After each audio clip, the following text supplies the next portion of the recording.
Welcome, everybody. Sorry about the sort of chaos of getting set up here. Usually speakers are not the same as the sound guys. In this case, the speakers are the sound guys and the agents and PR people and we're doing everything ourselves. That's kind of the underground vibe. That's kind of what it's all about. But for those who are here on the physical side, as well as those who might just be walking through getting books, we just want to welcome everybody. Feel free to roam around, look at books all you like. No worries if you happen to walk through a camera or whatever. If you want to go behind us and look at books, it's totally okay. We are here on the good graces of Will, the owner here of Prospero's Books. He's made this space available to us because Mikey and him have a friendship that goes back a long ways, as well as a lot of you do who are here in the audience. Where's Christian and he's going. Okay, cool. Welcome Christian, and welcome Holly, welcome Casey, welcome Elton, Simon, and Des, the people who are here on the virtual side as well. We're still experimenting with this idea of hybrid events. If you actually look into doing a book tour that has like a sort of conference element that happens in different cities, if you look for like instructional videos on YouTube for how to do it, there are none. What we are doing is not something people have really experimented with very much. And so we feel kind of like we're pioneering here, but we're also just failing. And that's just kind of comes with the territory. But thank you for being a part of the experiment. Virtual people, we're so happy you were able to make it. But with all that said, we are in Kansas City, Missouri. Mikey is here. He's a local. He's from Raytown, which is a sort of satellite of Kansas City. And he will be presenting on juizens in the workplace, why the left needs Žižek. And then Nance, Ann, and myself will all follow up his presentation. And then we'll have sort of a panel discussion, and everything will be over within 2 hours. And then we can get on with our days or hang out afterwards. Ideally, we'll hang out afterwards. I guess what you need to know about Michael Downs is that he spent a lot of time and energy researching philosophy. His life was such that he was able to do that before things changed and he had to go into wage labor. Since he's had to go into wage labor, he's been working on a book. It's a super secret. We're not even allowed to tell you what the title is. But we were interviewing him yesterday for a documentary that we're making about this tour and about the emerging sort of scene that we call underground theory. And we kind of take Mikey to be a sort of mascot here at Theory Underground because that he sort of upholds and lives that ideal of the life of the mind and really applying yourself to study, to research, and to writing. And he does that even though he technically doesn't have the time and energy, and he has to make great sacrifices to be able to do the writing that he does, which is writing that we all find a lot of meaning from and appreciate, because he is sort of exemplified a way of talking, a way of writing about theory that is accessible to people who don't have a lot of time and energy, which means that he saves us all a lot of time, right? This is something that Philip said when we were interviewing him for the documentary in Breckenridge, Colorado, which was our last stop on this tour. Philip said, he started researching Lacan. Everyone talks about Lacan. Well, the dude is impenetrable. He tried to read his lectures on anxiety, and he's like, I understand the words one at a time, but when I try to understand them in a sentence, I don't get this at all. He said, reading the Dangerous Maybe blog, reading Michael Downs' articles is what accelerated and sort of opened his access to this weird niche area of psychoanalytic philosophy. And so I think that's something that a lot of us who've read his stuff relate to. And so that's my introduction. Michael, it's great to have you, man. And we're really excited for your presentation. Take it away. Awesome. So real quick, I just want to thank Theory Underground crew, Dave and Nance, for everything they do for me and for theory in general, underground theory. I want to thank Doug Washer. You can't see him, but he changed my life. Some of you have heard me tell the story of how I took some classes at community college, and Doug was my teacher and I got a more focused, concentrated education in philosophy from him in a couple of years of just bumming around with him talking philosophy than I would have got at any elite university in this country. And so I'm just honored to have Doug here and his wife Dee, and also one of my best friends, Christian, is here with us too, who I met and in Doug's class. Doug would let me guest lecture from time to time, and I met Christian the night I was lecturing on existentialism. So I've got my two biggest local supporters here with me. So and getting to have Doug and Christian here with Dave and the crew, it's very special for me. This is one of these things I'm like, would this ever happen? I didn't know. So it's great. And so yeah, I mean, so the piece I contributed to the Underground Theory volume is called Wage Labor and Juizens: Why the Left Needs Žižek to Understand Workers. Dave helped me with the subtitle. And yeah, and so they were checking out the books. Yeah. Okay. But so what I realized is that Žižek, as great of a philosopher as he is, he has this fundamental insight into how social spaces are organized.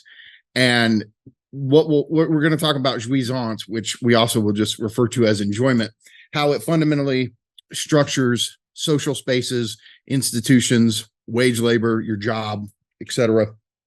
And for me, once you see these structures through a Žižekian lens, you never go back to seeing them any other way. And so I wrote this piece originally as a kind of tribute to Slavoj, because it so helped me understand what was going on in wage labor when I was really thrown into it. And so part of it involves me talking about the jobs I've had and the different forms of enjoyment that structure them.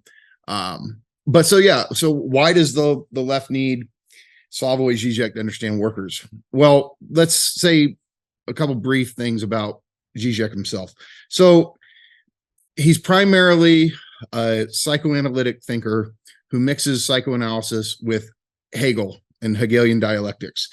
And then he throws in some Marxism in the sense of focusing on the critique of ideology, which is the critique of how we stay invested in systems of exploitation, right? What is it about capitalism in particular that keeps us invested in it, even though it exploits us, right? And so his work for the last 40 years or so, it's coming up on 40 years, I think, has focused on these three main areas: Hegelian dialectics, Lacanian psychoanalysis, Marxist critique of ideology. And he's trying to think all of them in relation to one another. But so his Hegelian dialectics is unique because most of the time when people think about Hegel's dialectics, they think about it in terms of thesis, antithesis, synthesis, which is to say you have one thing, it comes into conflict with another thing, they have a struggle, and then there's a kind of harmony or a combination of the two. And for him, that's just not how he sees Hegelian dialectics working at all. For him, he sees an antagonism within a thing itself. Not between two separate substantial things, but within a thing itself. So a social formation has intrinsic contradictions or antagonisms. It's not consistent with itself. In a sense, you can say it's at war with itself internally. And so you can see if that's how you read Hegelian dialectics, that fits very well with Freudian Lacanian psychoanalysis, because that shows how we are split within ourselves, between conscious and unconscious, between pursuing self-interest and pursuing death drive, right? So we are internally antagonistic within ourselves. And so that's how Slavoj has essentially tried to marry Hegelian dialectics with Lacanian psychoanalysis in a nutshell. I mean, there's a whole lot more to say, but and then it will take this idea of this internal split and see that ideology a lot of the time is trying to cover that over, trying to generate a sense of wholeness, consistency, where there are structural deadlocks that just keep bringing about problem after problem after problem.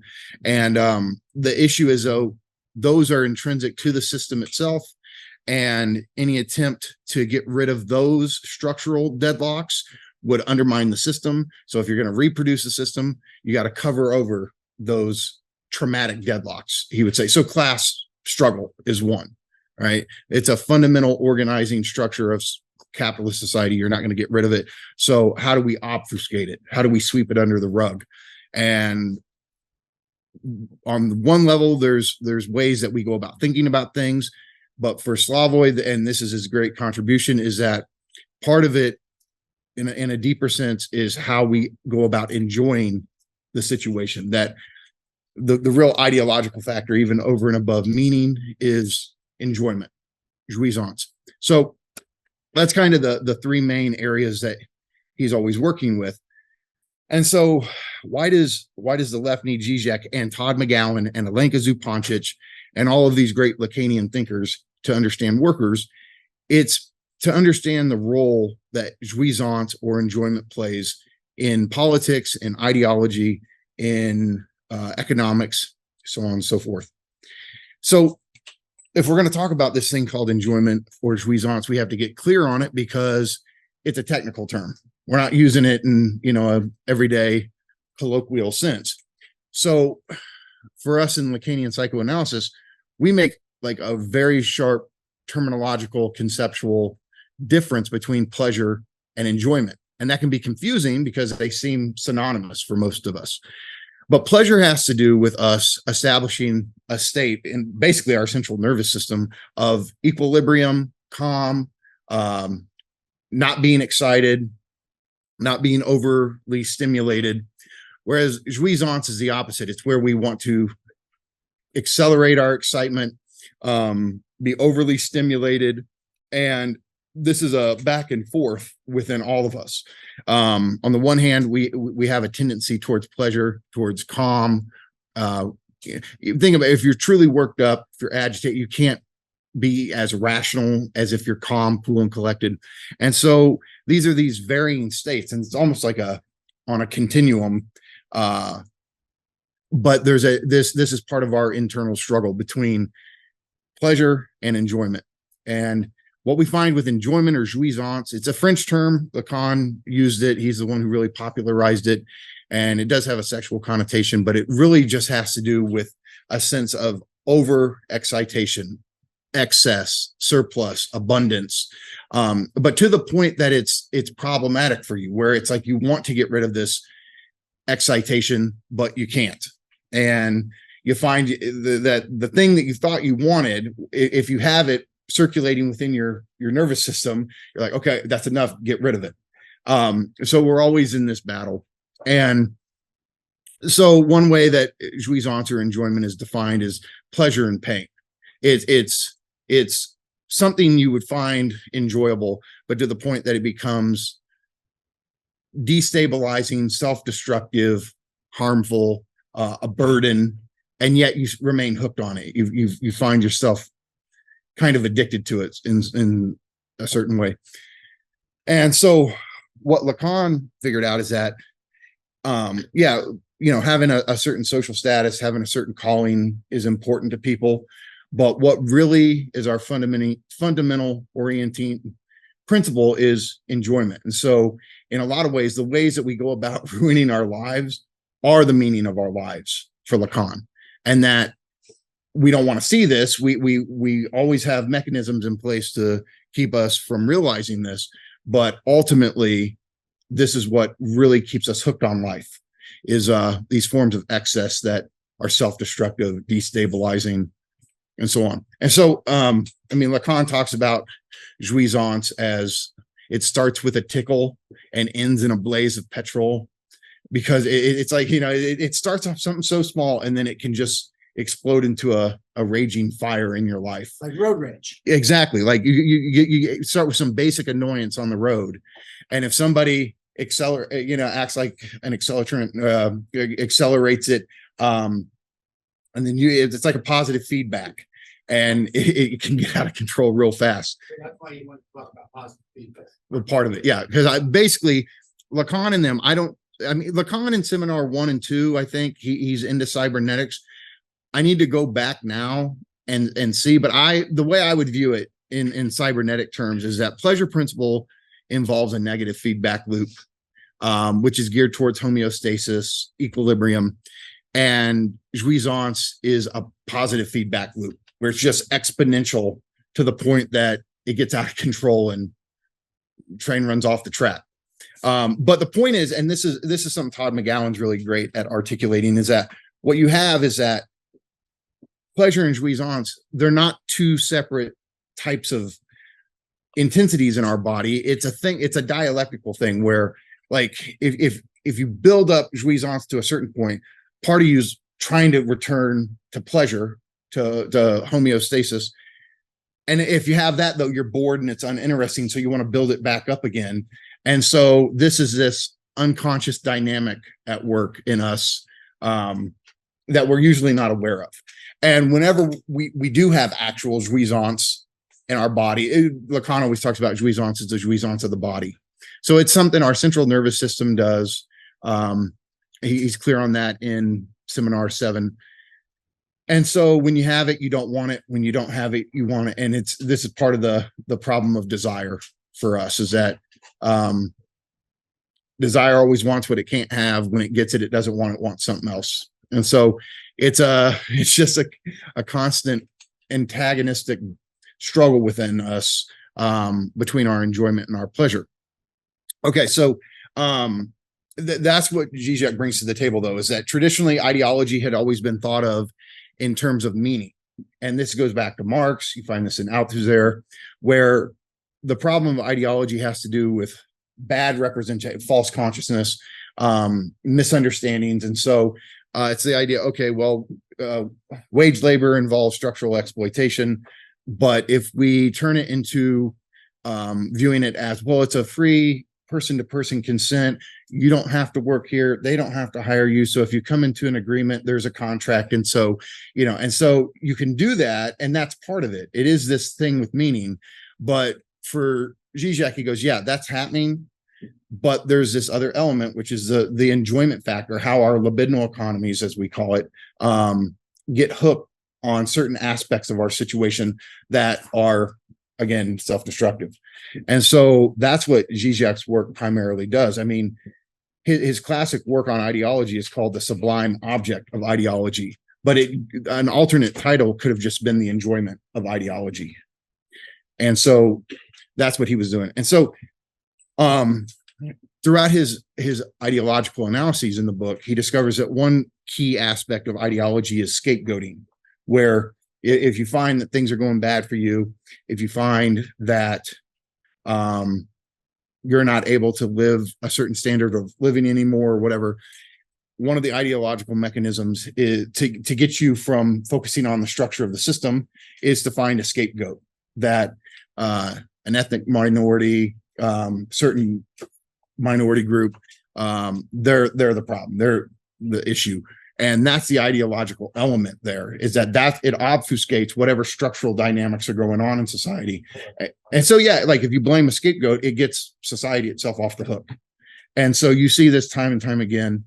And so he, again, is this great thinker of what he calls the theft of enjoyment, that what ideology does, instead of us focusing on the structural issues that we're dealing with, if you can plug it up, if you can plug those gaps, he calls them gaps, but it's those moments of inconsistency, of antagonism within the social structure. If you can plug them up with a sublime object, a scapegoat, and they're sublime in the sense of, like, they're concentrated, they have our concentrated enjoyment.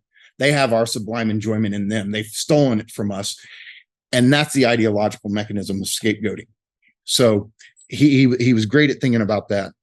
But part of it is, whether we're talking about Žižek himself or Todd McGowan, Todd has taken many of these Žižekian insights and done his own thing with them. And so for me, like, Žižek and McGowan, they're so interconnected. I draw from both of them all the time. But Todd, for example, in one of his early books, The End of Dissatisfaction,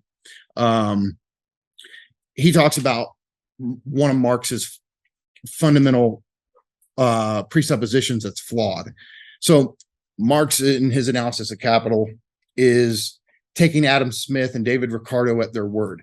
You guys say that capitalism works like this. Great. I'm not going to argue with you. I accept your basic presuppositions. And let's see what happens if I accept those presuppositions and tease out the contradictions within them. So Marx eventually thinks that there's these structural fault lines or deadlocks within capitalism that on its own functioning is going to bring it crashing down eventually. And so one of the presuppositions, though, that Marx takes over from Adam Smith and Ricardo is what we call homoeconomicus, which is it's a view of human beings that view us and that we are rational, self-knowing agents that are pursuing our self-interest to the best of our ability, right? Well, you read one book from Sigmund Freud and you have a problem with this, where you're going, okay, it's not that simple. And so Todd says, but if Marx errs, his error does not lie, as his critics often allege, in underestimating innate human selfishness. Instead, his error, and again, it is the common error today, lies in the other direction, in underestimating the capacity of subjects to act against their self-interest. So what Todd's getting at here is this whole thing that Žižek has talked about for so long, which is death drive. This part of us, this pulsion in us to undermine ourselves in a way that we find enjoyable. And so I don't care if it's from smoking, or people can take something great like, fitness, and it can actually become something self-destructive for them because they overdo it, right? That's part of what juizens is. It can be something that's good when you do it in, proper proportion, but you can take something good that's like that. And if you do it too much, if you go too hard at it, it itself can undermine you. And so this whole idea that we are just rational agents pursuing what's in our self-interest is completely problematized by Freudian Lacanian psychoanalysis. And so what happens if we start doing ideology critique on the basis of human beings are not always pursuing their self-interest? What if there's ways that we are getting enjoyment from undermining our freedom, undermining our justice, undermining our well-being, etc.? And those are these points within the system that keep us glued to it. And we have to zero in on those instead of just going, oh, well, if something bad happens to you, or you're not getting along well in society, it's because you're not being a rational, mature adult. And again, that obfuscates this other thing in us that's self-destructive. So yeah, and Freud's name for it was death drive. He developed this in one of his later works called Beyond the Pleasure Principle. And for all of his career, he really just thought in terms of pleasure, which is that we want immediate gratification, but what we want is to return to homeostasis. But from analyzing patients of his that have returned from war and seeing like, no, they keep repeating these nightmares each night. We would call it post-traumatic stress syndrome, right? But he's sitting there going, why? Because it fills them with so much traumatic excess of excitation. Why are they just repeating this, right? And then, even with his grandson, he could see that he was playing this game called Fort Da, which is he had a little spool and he would throw it and then pull it back and go Fort Da, which means here, there. And it would get him worked up. And he's like, Freud basically interpreted it as like, oh, he's repeating the loss of his mother. Like, your primary caregiver is there all the time, she disappears. That's traumatic for a baby. He doesn't know what's going on. And so Freud's like, why is he repeating something that he finds to be traumatic? And so Freud has to rework his theory and start thinking in terms of this other thing that doesn't fit the model of pleasure. He calls it death drive. A lot of people after him call it thanatos, right? But that's this whole thing with this enjoyment of something that undermines our stability, that fills us with excess. And so what Slavoj does with this whole thing is when he's examining social structures, he starts to see that, yeah, there's official rules at every job in any institution, military, government, whatever. They'll tell you, here's the official rules. These are the laws we go by in this situation. But if you examine it closely enough, you'll find that there's actually juizens built into it where, okay, these are the rules, but there's this secret thing. This is how we go about breaking the rules and getting enjoyment from it. And so if you don't actually participate in the inherent transgression within a certain social order, you're not really part of the group. You to be part of the in group, to be an actual member of a group, is to actually know how to sin with them, to understand how to violate the official rules they say they play by. But and that's the thing. There's certain ways to transgress. There's other ways if you do it, you really are ostracized. You're not part of the group. But if you don't tap into the ways in which the particular group sins or transgresses, then you're not actually part of that social club or that social group. And so at the two jobs that I refer to in the book, worked at a Barcade. Any of you who are local probably can guess which one, but I'm going to refer to it as left, right. And this place, I started working there as a bouncer, and it quickly became evident to me what their two forms of inherent transgression are. Like, if you want to be part of it, here's it. There's one that's like the initial form, and then there's like the real official membership form. So the first one is whenever, it's all customer service and the waitresses are nice to everybody and the bartenders are great. But the moment they close and they lock the door, there's this nightly ritual of everybody, all the employees making fun of all the customers that annoyed them throughout the night. And they would be vicious in how they would talk about them. And it was like this pent up thing where it's not just, oh, we're letting off steam. The way they would do it would keep the excitement building, and it would go on for 20 or 30 minutes. And it was this nightly ritual. And trust me, if somebody was to sit there and go, I find the way you talk about the customers would be highly offensive, they would be ostracized. Everybody would try, okay, we got to get rid of this guy. He's not part of it. Like, he can't work here. And so there's that element of it. But then the other one is every year they have a work party. You're in a party bus, and it's basically, it turns into like a little, I wouldn't say an orgy, but it's orgiastic in a way. So everybody gets, fall down drunk. The girls take their tops off. It's a whole bacchanalian scene, right? And so, but that's the thing. You're not supposed to talk about it. So I didn't get to ever do the short bus thing because COVID hit, and I hadn't worked there a whole year. It was right approaching the time for the work party that COVID hit. And so, it shut down, and that was that. But yeah, but here's the funny thing about the stories. I still had to approach them with caution, where I was like, if I just came straight out and go, so what happens on the short bus? Like, no. So I remember going over to one of the other bouncers and going, hey, so I'm hearing that the party bus is a lot of fun. He's like, yeah, you don't even know. And so, but it's the whole thing. The fact that I approached it with caution, like it's a secret, enabled him to like share it with me.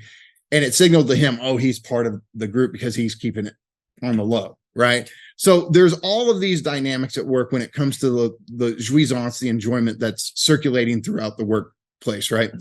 So, and now, okay, so COVID hit, the Barcade shut down because the last place that's going to stay open is where people are holding joysticks and mashing buttons. Right. So the Barcade didn't open for a long time.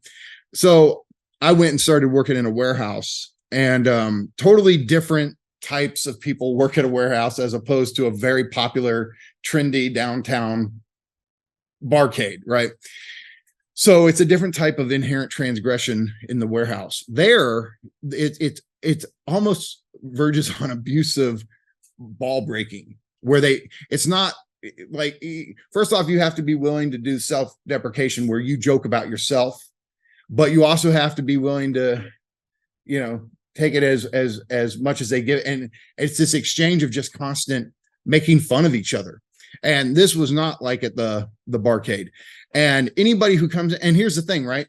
The capitalists aren't involved in this. They're not out there. This is what workers are doing. And so you can get hired, great. But if you don't play along with those, it's almost like spontaneously generated way workers interact with each other, then you're going to be ostracized. And it's part of the membership where you got to be willing to let people joke at your expense, and you have to be willing to give it back. And if you can't do both of them, you're not going to make it. And then the other part is that you find so much scapegoating among warehouse workers, especially like people who do hard manual labor. If they see anybody they think, oh, is not being productive enough or not keeping up, it's not the capitalists out there, browbeating you to be more productive. It's your own workers, and they'll sit there and go, oh, you took an extra 5 minutes on his break, and this pettiness of scapegoating among the warehouse workers is incredible. And so you have to learn how to navigate it. Not all of them, no. Yeah. Repeat the question for the microphone. Okay, so Doug asked, are all the workers in the warehouse men? And I said no. Mostly men, but there's, I mean, at this point, it's basically half and half out there. But it's the same thing. It's the same, like, the same types of juizens. And here's the thing, like, a lot of it is politically incorrect. And if you don't play this game, you're not like the Mexican guys make all kinds of white jokes. And then if you don't exchange them with Mexican jokes. And so it's a whole thing where, and this is part of why I say the left needs Zizek, like working class people don't have the same sense of humor that like liberal educated intellectuals have. And it's the dynamics that leftist intellectuals think are proper or fitting. If you go into a place like a warehouse and try to just say, this is how all of you are politically incorrect, this is shameful, you shouldn't work like this, then now everybody there hates you.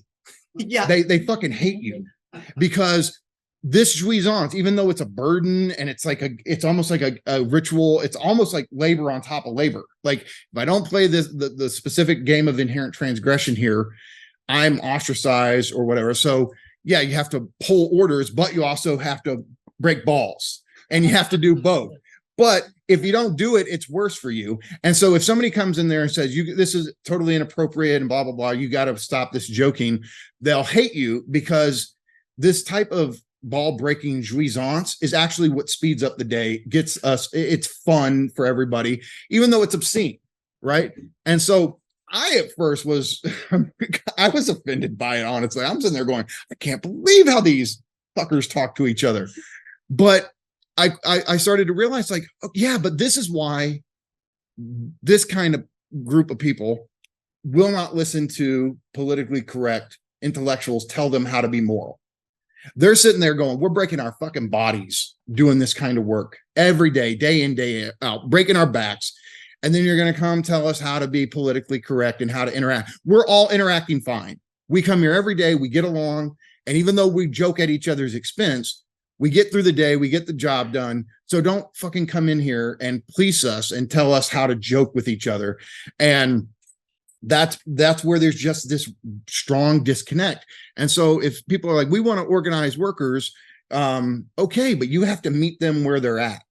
This high idea, like, we want to organize you and help liberate you from structural exploitation, but also we need to change everything about your general disposition, your sense of humor, your form of enjoyment. They write you off immediately. And so this is where the Žižekian thing comes in for people who are interested in worker solidarity, which is you have to meet people where they're at and not say, oh, you're a terrible person because you make these kind of jokes or whatever. And Žižek has always emphasized this, that a lot of these kind of jokes are ways of actually building bridges. They're ways to get people to act, who don't have a lot in common, actually to get along and be friends. And so that's part of it, is this dynamic of offensive joking. So that's, and again, it's somebody comes in and they all joke about it. So half the people I work with would tell you they vote Democrat. Half the people I work with would tell you they vote Republican, but I watch them and they all sit around and make fun of the woke stuff, right? They all hate it. And I don't care if they vote Democrat or they vote Republican. When you have these, these working class people, they view that stuff as just, we're the ones who are doing the essential labor, breaking our backs, and then you want to come in and basically tell us how we're all wrong. And the thing is, I don't care if they're voting Democrat, voting Republican, if they're atheist or religious, if they're black, white, Mexican, men, women, they all hate it. And so when I see this, I'm sitting there going, well, if the left doesn't start listening to this situation, if they don't tap into this situation, nothing's going to change, because the working class as a whole, for the most part, don't go for this. And if that's the case, and if this is the default setting for the American left, something has to change here. And if the left isn't willing to start meeting your typical wage laborer where they're at, nothing's going to change.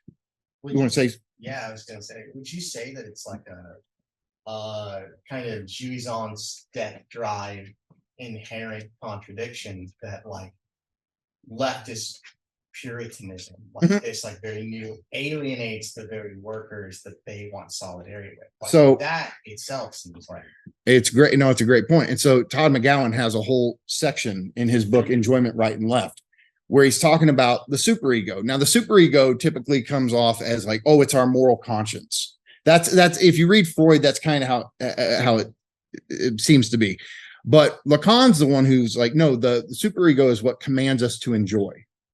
And you go, wait, but I thought society tells me I can't enjoy. I have to have limits. There's rules, protocols, norms. So how is the superego the thing telling me to enjoy, which is basically, to say enjoy means to transgress, right? But what he sees is that there's this distinction between the big other, which is basically our sense of the guiding moral compass, right? Here are the norms, standards, and practices. And so just like we were talking about with every space, there's the official rules, and then there's this other side of it, which is like the obscene enjoyment. So Lacan and Žižek, they think the same thing works for law as a whole. There's the official rules of a law code, and by law, I don't mean like legal system so much. I mean principle, morality, ethics, etc. So there's the rights and the wrongs, but then there's the obscene transgression at the heart of it that reproduces it, that keeps it up. And that's what the superego does. Is so when it tells you to enjoy, basically the command is participate in those ways society offers you of transgressing, but secretly they help reproduce the society. They reproduce the status quo. So somebody who loved to, get high and go to rock concerts back in the day, right? It seemed rebellious, but in reality, if that's the form of rebellion, if that's the form of transgression, it doesn't actually threaten the system at all. So the superego wants us to feel like, oh, you are transgressing, you are enjoying, because it simulates a sense of freedom with us.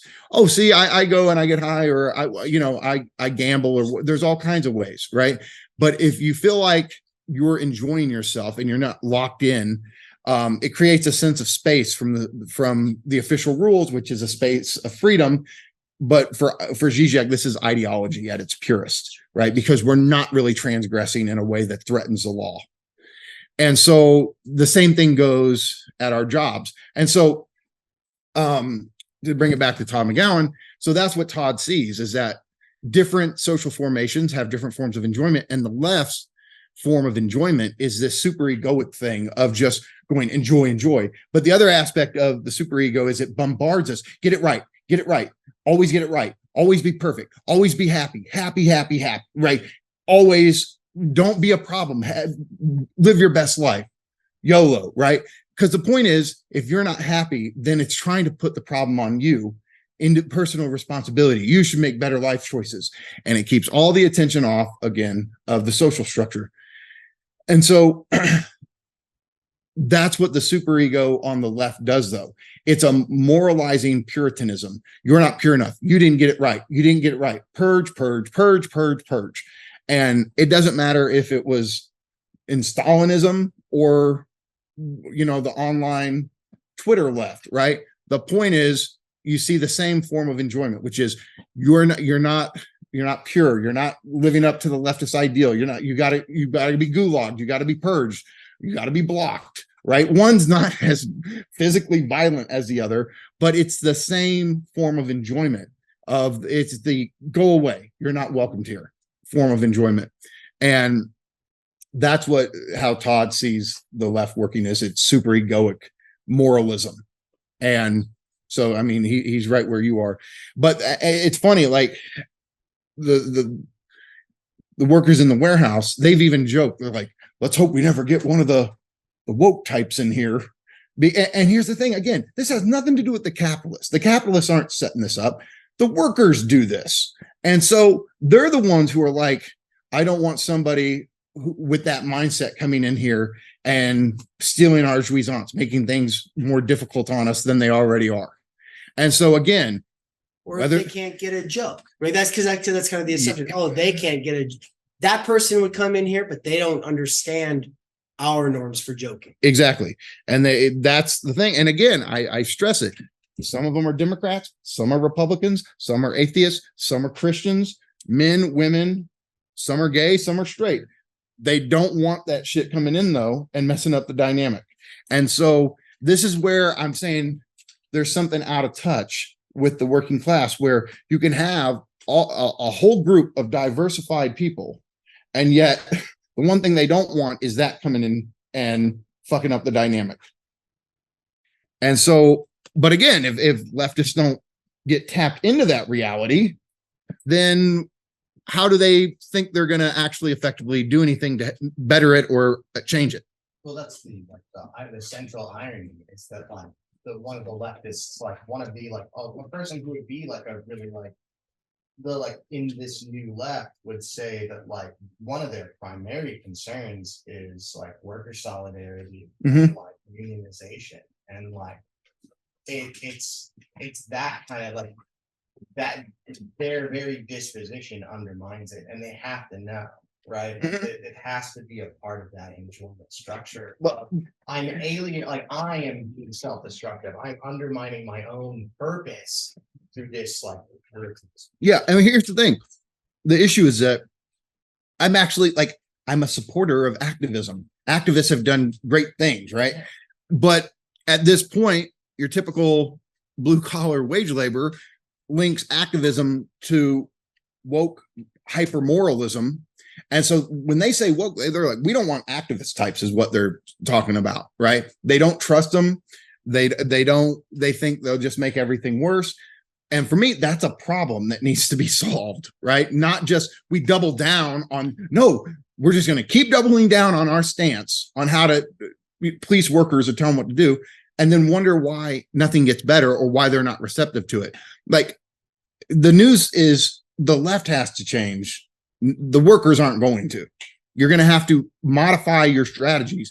You can have the same principles. You can stand by all anti-racism, anti-capitalist, anti-transphobia, right? You can be you can keep all the same principles. You have to change your strategy of how you try to achieve those goals. And that's the thing. One is get rid of the hypermoralism and meet people where they're at. And so that's part of the issue. But here's the thing, right? So right now, like if I say, oh, this enjoyment is important, it structures wage labor, we're all sitting here, and I don't think this is so shocking to us. I think we go, okay, there's something obscene. The way that social groups, there's always some sort of ways that they're transgressing or they're doing something obscene, and that obscene activity is the real glue that holds the group together. But another philosopher, Jean-Francois Lyotard, wrote a book called The Benoit Economy. And when it came out, I mean, he basically was canceled by the Marxists in France because he was saying the exact same thing that I'm saying in my essay, but when I say it now, it's like we're all somehow prepared, especially for Americans, because we know we're all consumers. We're all, enjoy everywhere you go. Every barista, every waiter in a restaurant, what's the command you're going to hear? Enjoy, right? Have a nice day. Have a nice day. It's always some sort of be enjoying yourself, have a pleasurable experience, etc. Best self. Be your best self, right? These are all super egoic injunctions. And so for us, we are all raised with the superego. Our sense of duty is I ought to be having fun, like not sacrificing myself for my nation, throwing myself into the front lines to fight for my country. Like these old forms of what social duty meant in traditional societies. That's the whole turn for Lacan, Žižek, McGowan, is that this whole sense of duty has been inverted. Before it was sacrifice your enjoyment for the good of your social order. Now it's enjoy for the sake of your social order. Ask not what your country can do for you. Ask what you can do for your country. Ask how much enjoyment. That long in my life. Yeah, but now it's enjoy for your country. Yeah. Right. And so, but Lyotard, I just want to read some of these quotes, and I've never read these, and part of me wishes I had included these in the essay, but I didn't. So Lyotard, he's talking about the French proletariat or the English proletariat. And he says, look at the English proletariat, at what capital, that is to say their labor, has done to their body. You will tell me, however, that it was that or die. But it is always that or die. This is the law of libidinal economy. No, not the law.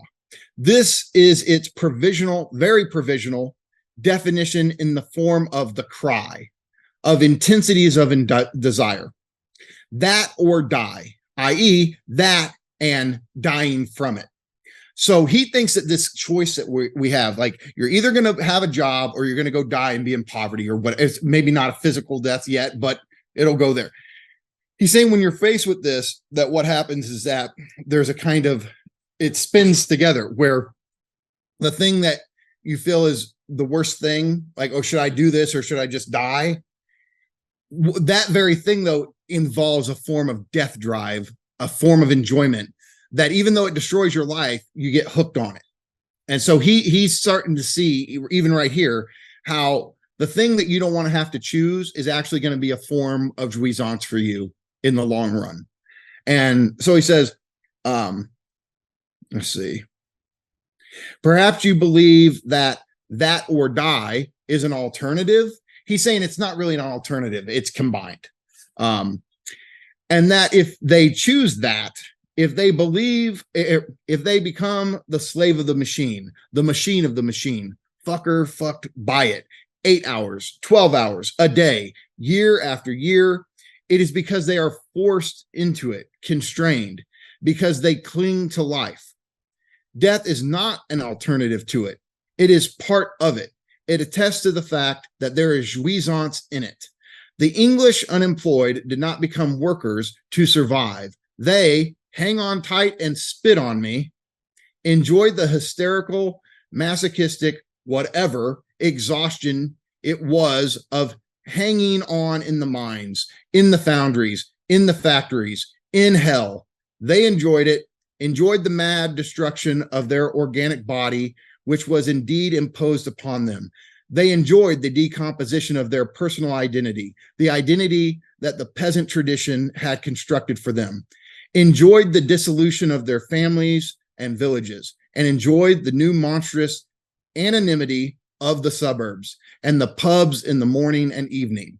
And as a wage laborer, I can tell you that's true. There is, with everybody I work with, there is a way they get their enjoyment from wage slavery. And nobody wants to hear it, but here's the problem. If you try to establish a society that's anti-work, or we want our time energy, we want to not work nearly as much, we want to have a better standard of living, less work, a lot of workers are going to fight you tooth and nail on it. And if you're not ready to deal with the fact that they enjoy wage labor, then you've got a problem, because you're just going to say, let me sit here and tell them how this goes against their self. It doesn't matter. That's the point, is that what goes against your self-interest is what you libidinally cling to. That's death drive. That's juizens. And if we're not tapped into this, we're not tapped into how to do anything to organize workers in any new way. And when I talk to the guys I work with, I can sit there and I can try to, I won't even say the word Marx, but I can try to bring in, it's in our self-interest, it's this, it's that. And if you try to do anything on, well, capitalism is exploitative, you're getting fucked over. Like, so many of them do not want to hear it. It's like you're talking about their God in a negative way.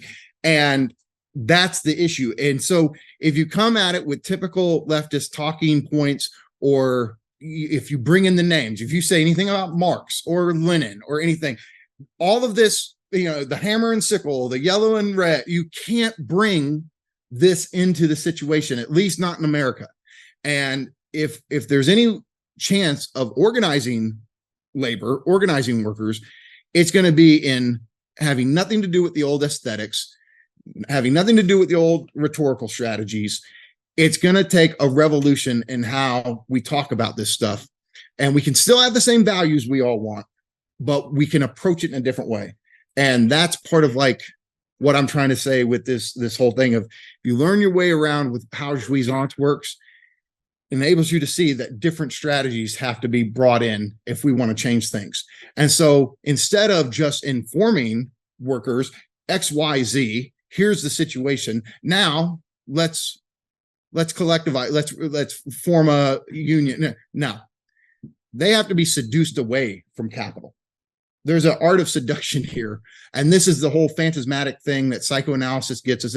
Like, what really drives us is not facts.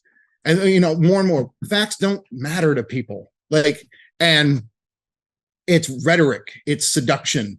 And if there's no finessing the situation in a libidinal way, we're not going to get anywhere. So hypermoralism and just quoting facts or whatever, that's not going to do it. So, yeah. Can I say something? I love how you brought this all together, because I have another criticism of the left. Okay. I mean, I'm a part of the left. I have a criticism. Mm-hmm. Okay. Identity politics. Mm-hmm. I could see the renaissance in clinging too much to your own victimhood, Mm-hmm. because I would go to things to be try to support them, to say a rape walk or something like that, and I could see how people would take the power of who is the worst victim status. Now that person is the most important in the room. Mm-hmm. And then they would even get to the point of doing this thing called priority stacking, where they're okay, the most oppressed person gets the podium, and if the most least oppressed person by society goes over there, and Mm-hmm. we're not even going to let that person look at us or talk to us, or how dare you even be here? You're probably the problem that raped us, or and I'm yeah. Whoa, I didn't rape anyone. I came here to try to help. So the police stop blaming the victim and stuff. Yeah, I came here to help. But I can see I like how you put it, because in the left, I could see they're making a huge error, because they're going way overblown with that identity politics, and they're clinging to their own renaissance of, they're finding this power in the solidarity of it's kind of like sickness, and then and like you said with the blue collar workers, it's us versus them. So someone come in the room that hasn't been raped, oh my God, now it's us versus you, Yeah. I hate that. No, and so it's absolutely, and this is one of the things. So I'm for a universalist politics. Now, certain leftists will tell you that means that I want to ignore marginal groups. That's not the case. The point is, if identity politics is the default setting on both the left and the right, at least online, and that's part of the issue, is what identity politics does is not bring awareness to certain minority groups or whatever that are struggling in specific ways. It's used like that, but in the form of it, it keeps a universalist movement from coming into being. Because if you do the victim thing, of course, we're all against victimization. But if it becomes a thing like you're not, if the more victimized you are, the more you're part of the group, and everybody else, if they haven't suffered that, it's a way of just breaking apart a collective universality.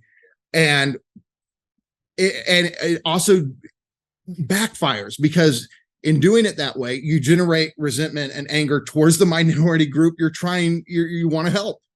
And so it's to generate a universality where we get everybody on the same page. We can organize around certain universal lacks we're all suffering from. And if we do that, then the marginal issues that people are dealing with, that what by that I mean the ones that we don't all have in common, people are much more receptive and wanting to help alleviate those when we're all on the same base on these fundamental emancipatory principles. And so I see it in the same way. And the problem is, though, right-wing politics, the reason that the right has the advantage, Todd McGowan's talked about this a lot, is they're much more willing to just play into the libidinal dynamics. They will talk about scapegoating. They will go direct with this, right? And so it's much easier for them to just generate resentment by using their form of identity politics, right? And so the left is at a kind of disadvantage because it uses identity politics, but it also wants to do things in the name of universal revolution. And so it's caught in more of a tension here where the right doesn't have to play that game. The right has a kind of intuitive understanding of how to manipulate people's fantasies, to manipulate people's forms of enjoyment more than the left. And that's the disadvantage that the left is at. And I think it's biological. I think human beings are jumped up chimpanzees, and they want a hierarchy, and the higher they can be in that hierarchy, the better. And it's in our genes. I think it's not Adam and Eve. It's some kind of primordial chimpanzee. But if it was merely in our genes, we wouldn't also be able to transcend it. True. Yeah, people can see that. I mean, I can see that. I don't want to be superior to anyone. You can see that. Yeah. But I think we're cut away from that in a well, sense. you got hierarchy and you got inflation.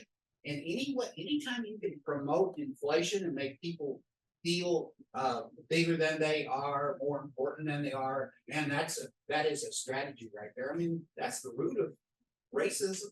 Right? You know, it's the root of, Jews are not like that. Yeah, Scapegoating. Not like this. Women are not like that. Yeah. Which is really bizarre to think about.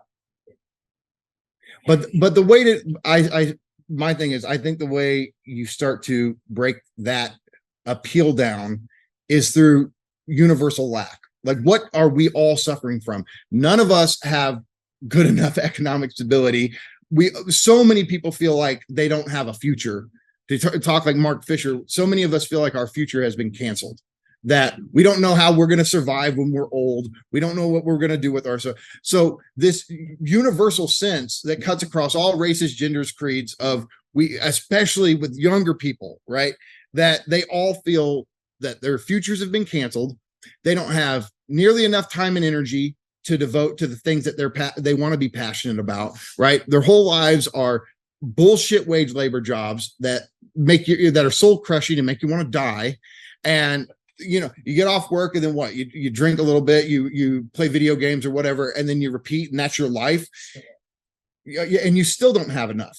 So the old consumer bribe was, if you worked a job, you get a nice house in the suburbs and you'd have retirement, and there was a bribe, like, okay, but look at what you get. Now you work your ass off and you get none of it. You don't even get that.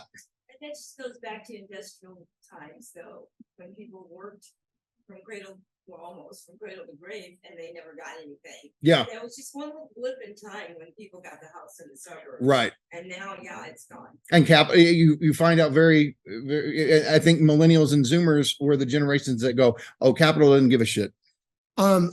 This is like sort of Q&A. Well, right? I guess. Yeah. I mean, that's good enough. Let me say a couple things and I'll wrap it up. I'll let you close out in a second. I just want to say one thing really quick, and that is that, so Mikey's going to finish up.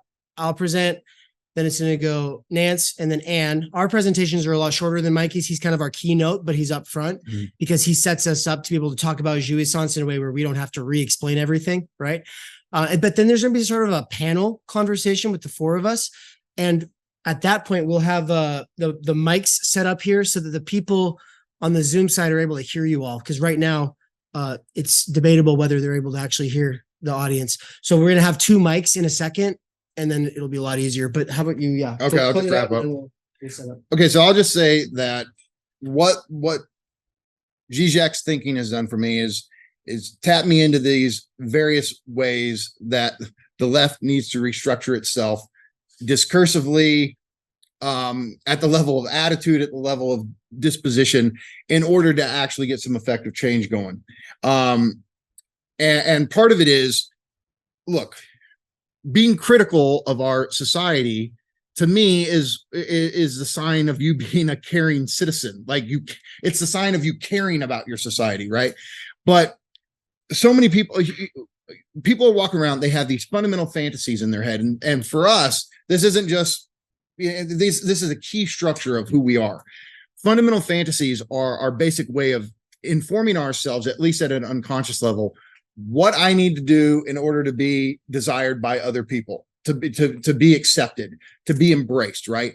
And if I'm not moving towards the realization of these fantasies, I'm shitty. I'm not living a good life. I'm not living up to a decent standard of being, a part of the society. And the left has this tendency to just stab at these unconscious American fantasies. And in doing that, it immediately alienates the average person whose very life is structured by them. So again, I'm not saying that, the Protestant work ethic fantasy, if I work really hard, I'll get the American dream. Okay. That's ideology. Okay. But if you stab at it and you come off towards it in a violent way, you want to destroy it, it doesn't register well with people. So again, part of it is finessing the situation. And when I say seduction, I almost have what Baudrillard has in mind in it, where there's an art to diverging people away from something they're latched onto. And you can do this with finesse, you can do this with strategy, and not just go, you're fucking stupid, you're a terrible fucking person, go head to the bridge, right? Like, there's better ways to do it.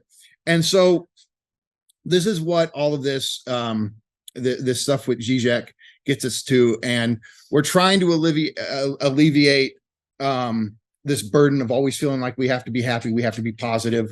It's okay to be caught up in these negativities and all of that. So, the superego is a problem. If you hate your job, you're not wrong. Like, there's a reason to hate your job, right? And so what we're about is, we are anti-work in a sense. Like, we understand it's not like some utopian, we just aren't going to have jobs tomorrow. Of course not. But what we can do is establish a social vision of us giving people more and more of their time. At one point, if we have Saturday off, it'll destroy the economy. Well, okay. So what? If we go to a 4-day week, that's going to just the end of the world? No, we know it's not. And then if we get to a 4-day week and everything evens out and it's just the structure, why can't we go to 3, right? So we start rolling back the week, and if wages were what they should be, we all know what the cost of living is, inflation. We know that the wages have stagnated. And so what we're about is time, energy, understanding that for people to live meaningful lives, if you want to live a life where you're excited to get out of bed in the morning and go do something, it's going to mean that you're tapped into something that you're passionate about, not something that you dread and makes you want to die the second you wake up, right? And I don't think, if people want to go, that's, what are you, a Stalinist or whatever? No, I just want people to not want to die the second they wake up. And part of that means freedom from your shitty wage labor. And so that's what we're about. And I think Žižek is essential in us learning to figure out how to get there. So that's what I got. Go ahead and take a minute to run to the restroom right there in the back, or if you are on Zoom, you know where to find the bathroom near you, I'm sure. Just make sure to turn your camera off when you go in there. Nance, if you want to, Mikey, I think we're going to take your chair and put it right Okay. where You want me to move here? Scoot the bench down just Well, a let little me bit. get my laptop. And then I'm going to switch the speakers out so that we don't get that loud feedback issue that some of you might have heard. Nance, I'm going to push the button. Can you connect your laptop to? So thank you everybody for being here. Thank you, Mikey, for your keynote presentation. What I'm going to do is open this up by first playing a video, a very famous video in recent weeks. And I will be tying this video and the commentary from the left on this video into Mikey's talk. And that will also tie into my book, Timenergy, which we only have a proof copy available from an old draft edition because the author copies apparently take a lot longer to reach us than it does everyone else. Everyone else who ordered copies has already received them, but I ordered 10 copies of this book to Mikey's house like 8 days ago, and it still hasn't arrived. But you know what? There's other indie publishers that, for instance, Nance has ordered from, and those copies still haven't arrived after 6 months. So the fact is people are receiving them, and so that's good. So Timenergy is something that I'll be relating into all of this talk of workers' jouissance, but also we will be talking about lefter than thou enjoyment and the form of jouissance that is inherent to the professional managerial class. I'm going to be proposing that there is a kind of enjoyment, or jouissance as we're using the term, that is unique to professionals and managers, mostly the college educated elite, as opposed to this kind of inherent transgression and jouissance that Mikey was talking about. All right. But first I got to play it. So let's pull up Rich Men North of Richmond by Oliver Anthony. Show of hands, both here in the chat on Zoom and also people in the room. Who has heard this song? It's pretty much us. Maybe you. Yeah. Well, you're all in for a treat if you like bluesy country kind of sounds. And if this is not your type of music, just try to pay attention to the words. We'll talk a little bit more about the words in a minute. But first, I'm just going to let it play. Let me make sure. Oh, and folks now I'm looking at you all, Zoom people. Have you seen it? Raise your hands if you've seen it. Casey's seen it. Holly's not seen it. Simon and Des, I'm guessing, haven't seen it. Perfect. A lot of people are about to see this viral video. Watch this. And I think I'll probably turn this computer around so that you guys can see this beautiful bearded man who sings the song. So when I say it went viral, everybody knows what it is to go viral nowadays, of course. But what's going on with that? Why is that not coming through? It was unprecedented, though. The way that this video took off.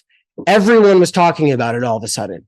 And Try that in a small town. People perceive it in that way, don't they? Perceive what? This song as an answer to try that in a small town, so they're kind of viewing this as it's kind of a little in cahoots with it. It's kind of a little in reference to it. It's definitely not the same as that, but it's also not a contradiction of it. okay. Okay, let's just play it. Here we go. I've been selling my soul, working all day, overtime hours, bullshit pay, so I can sit out here and waste my life away, drag back home and drown my troubles away.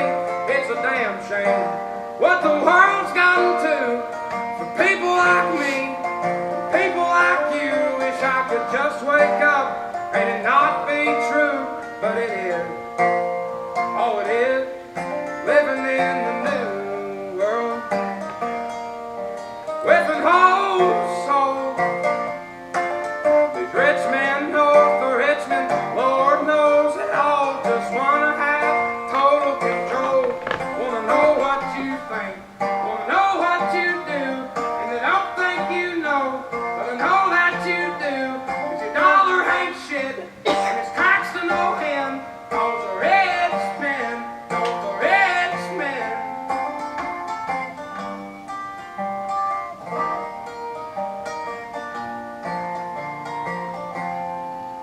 politicians, look out for miners, and not just miners on an island somewhere. Lord, we got folks in the street, ain't got nothing to eat, and the whole beast milking welfare.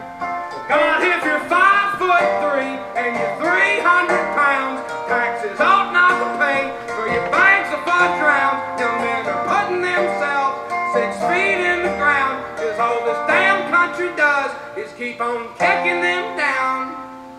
Lord, it's a damn shame what the world's gotten to for people like me, people like you.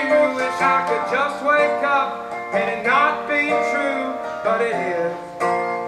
Oh, it is living in the new world with an old soul. These rich men know the Richmond, Lord knows they all just wanna have total control. Wanna know what you think, wanna know what you do, and they don't think you know, but I know that you do. 'Cause your dollar ain't shit, and it's taxed to no end, 'cause the rich men know the rich men.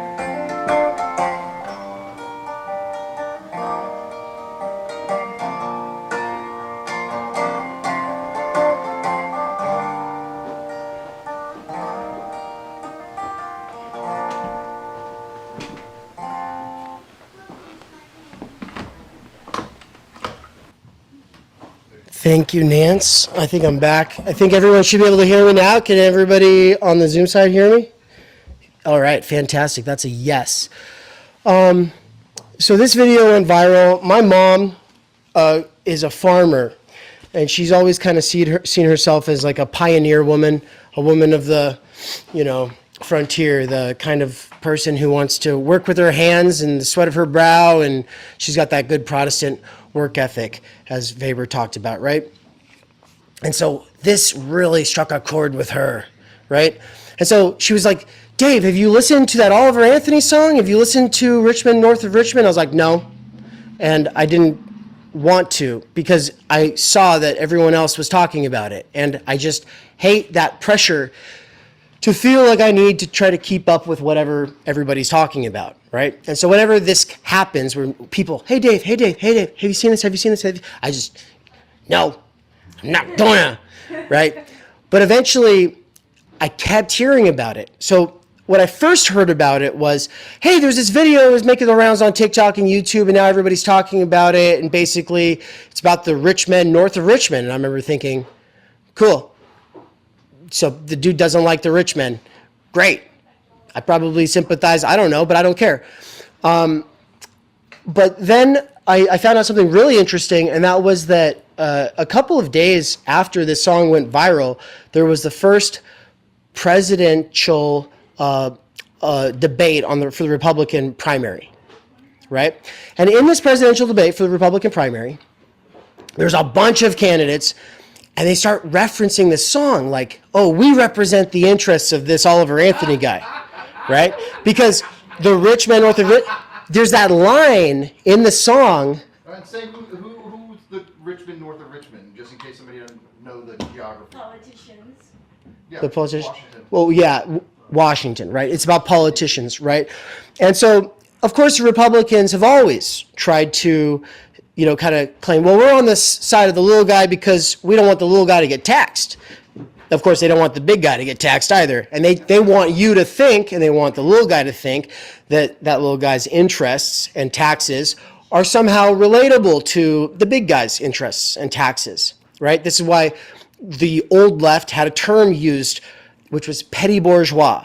The petty bourgeois rhetoric, the petty bourgeois ideology, worldview, is that of seeing yourself as a little Elon Musk, a little George Soros, a little Jeff Bezos. You're just the miniature version of that, which means that if the government is taxing you as the little guy, it's the same thing as when the government is taxing one of these big guys, right? And so the petty bourgeois is to say like, yeah, there's the big bourgeoisie, which is like the capitalist class and the owners of the world. And then there's you, the little guy who's got a little company. Maybe you self-exploit and it's just you working under an LLC. Or maybe you've got a handful of employees. you're being compared to Jeff Bezos, Amazon, and millions of exploited workers, right? So what I want to focus on is the idea that there is a sort of petty bourgeois and workerist form of enjoyment. And then there is a sort of PMC, college elite educated professional managerial class form of enjoyment. And this guy was immediately kind of assumed to be a right-winger by the left on the internet. And that's because if you listen to the lyrics, he's actually saying, the reason I'm poor is because I'm taxed to no end. And then in one of the verses, he makes this kind of remark about the person who's getting fat, living off of welfare, right? So this is basic petty bourgeois rhetoric, the kind of rhetoric that has been trumped up by the right wing now for 50 to 70 years, right? And of course, people like Rush Limbaugh and Sarah Palin, they've kind of, they've made this idea of like, oh, the Republican Party is for the little guy, right? At the same time that we all know that that's not the standard Republican position. The standard Republican position is, fuck you, little guy, right? Even if it's not explicit, it's kind of assumed, or it's kind of, obviously that's like the agenda. The issue is that today, and really it's because of people like Rush Limbaugh, who's dead now, but people like that have cultivated this sort of what we call faux populism or pseudo populism. But it's the idea of, oh, we speak to the interests of the little guy. And to some degree, Trump is arguably, he co-opted elements of that. And I think it comes mostly from his chief strategist in the early days of his campaign, Steve Bannon. Steve Bannon is really big on co-opting that kind of sort of class resentment towards these right-wing sort of populist issues. And so, of course, this guy, Oliver Anthony, explaining his misery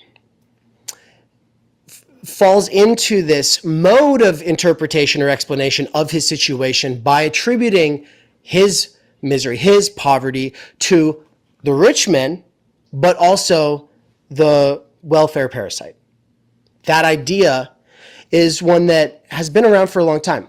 Slavoj Žižek wrote an article called Oliver Anthony Does Not Have the Answer. And the point is in this article, he basically talks about this history of the right-wing populists trying to take the small worker guy and the small businessman guy and wrap those into this sort of middle-class idea that is, oh, yeah, you're the real breadwinners of society. You make the world go round, but it's the poor people below you and it's the rich people above you that are making you poor. And it's because of taxation. Now, the standard leftist position is very similar to the standard Democrat position. And for people not super online, the distinction between leftist and Democrat is very important for people on the internet, and it's very important for activists within the Democratic Socialists of America, which is the nation's largest politically extreme left group. And I say extreme left just in the sense that they openly embrace the word socialism, right? So the DSA grew exponentially from 2016 through 2020, largely because of the success of the Bernie Sanders campaign. But what is that response, the Democrat to socialist response? And for that, I actually kind of want to use this microphone here and let people share things that they've heard people say. So starting with, I know that all three of you, because you've heard this before, you have heard people say certain things. And so what is the standard Democrat to leftist response to Oliver Anthony's message? Just go ahead and take turns on the mic there and share out. I think a lot of leftists, that what I've heard and see and hear that one line about people on welfare, buying fudge rounds and getting fat from it. And that's the only thing they hear, and they go, he's wrong, he's a piece of shit, he's a bigot, and don't take anything else that he says in that song very seriously. And I have more examples, but I'll let one of you go. I mean, for me, it's the same thing. It's the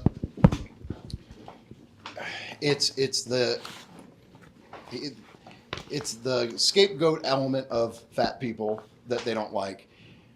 On another one, they'll just go, oh, well, he actually is not this working class guy, which I don't know what his history actually is. Whatever.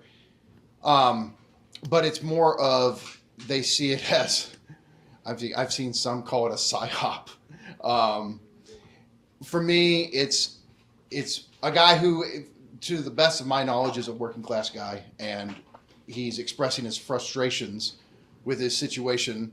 And I would just add in, this is kind of off top, I'll just say my issue is that this is an instance of the left not meeting someone where they're at and immediately just going, nope, off to the gulag with you, opposed to saying, okay, I love the sentiment you're expressing. I think you're tapped into something really important. I might have some disagreements with you on certain things, but instead of just immediately gulagging him, maybe we do a little bit of more meet them where they're at approach and see where that gets us.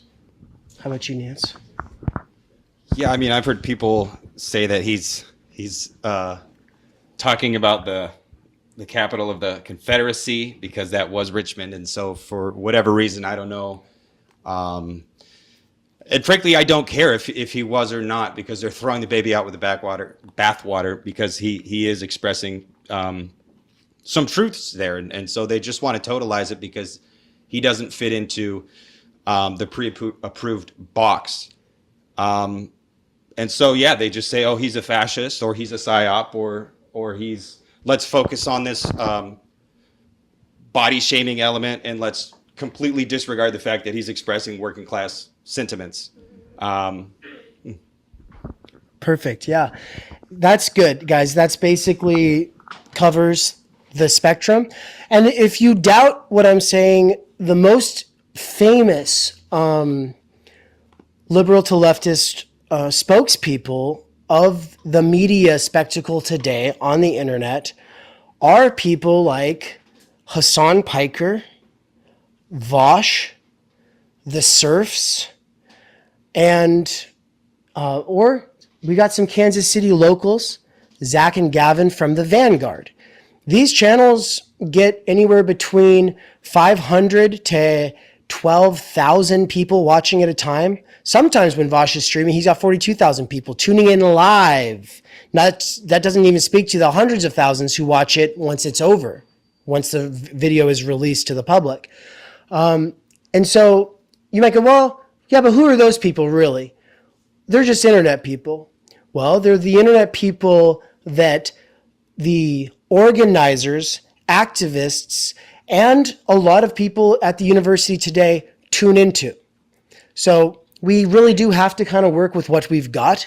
And what we've got is, I will use Zach and Gavin as my kind of go-to since they are local. And I did send them an email inviting them to see me present this. I said, hey, I like you guys, a lot of the stuff you do, but I fundamentally disagree with your reaction to Oliver Anthony. So please come. I'll be presenting on your guys' stuff here, you know, and your treatment of him in your home city here. I don't blame them for not being here because I only sent them the email a couple days ago. So they didn't really have enough advance notice to get it off of work, assuming that they work regular jobs. And I think they do, because I don't think they're able to do this full time. Maybe I'm wrong. But Mikey's run into them at the local coffee shops, and he knows them personally. And he's the one who started sending me. Well, I've met them. He's met them. They're nice guys. They're nice guys. And he handed me, or he's sent me a lot of their videos. And so that's how I originally subscribed to them, and I kind of followed them. But their reaction was the reaction. It was maybe a little bit more over the top because they straight up said that the thing about, oh, he's a psyop. He's a psyop whose ultimate mission is to divide us. Now, a psyop stands for psychological operation. This assumes some kind of intelligence agency involvement. My assumption is that they were using this term they're they're just saying he functions that way. I don't think that they're saying he's actually an agent of the CIA, but that's the way they talked about it. As opposed to something more like what Mikey was proposing, which is what I think would be the mature sort of way of finessing a situation like this, is to say, I get where you're coming from, brother. I also work overtime hours for bullshit pay. And I have my whole fucking life. And it's the reason my parents never had time and energy for us. And it's the reason that I've never had time and energy to show up in a routine way to actually build relationships with my loved ones and local community. It's the reason that I'm so disenfranchised and alienated and scrolling my phone instead of actually being involved in a civic society, right? I should be able to relate to a person on that level and say, what, I don't know about why you had to throw that, welfare person or the obese person like under the bus though. Let's talk about that. Right? Of course, there is also this other interpretation that Anne brought up, which is that we don't know. We have no idea if he actually is throwing that person under the bus or if what he's saying is, well, I'm working all day for bullshit pay. This other person is dying because the loop that they are stuck in poverty, actually funds their fucking fudge roll addiction. Right? Like the idea that you eat your diabetes. Diabetes is being sold to you. It's the most available thing. It's the flashiest thing. It's the thing that you automatically go for. And so if you're using food stamps and you go into the store, you can't buy a baked chicken, right, in the hot pack because you're not allowed to buy hot food. But guess what you can buy? Fruit Loops, Snickers, one of those Arizona iced teas that has like 3 cups of sugar in it, right? That's diabetes being sold for you, and it's being subsidized by tax dollars that are being paid disproportionately by working class people, not billionaires. So that's something, maybe he knows that. I don't know. We're speculating. But that's all anyone has done is speculate. Even Slavoj Žižek, the man who blessed us at the inauguration of this tour, with his interview that Mikey and I both got to interview him. It's a very popular video right now. It's getting 1,000 views per day ever since it happened.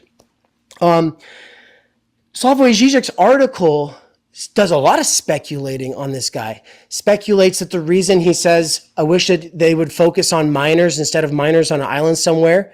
This is obviously a reference to Epstein's Island and the minors at Epstein's Island.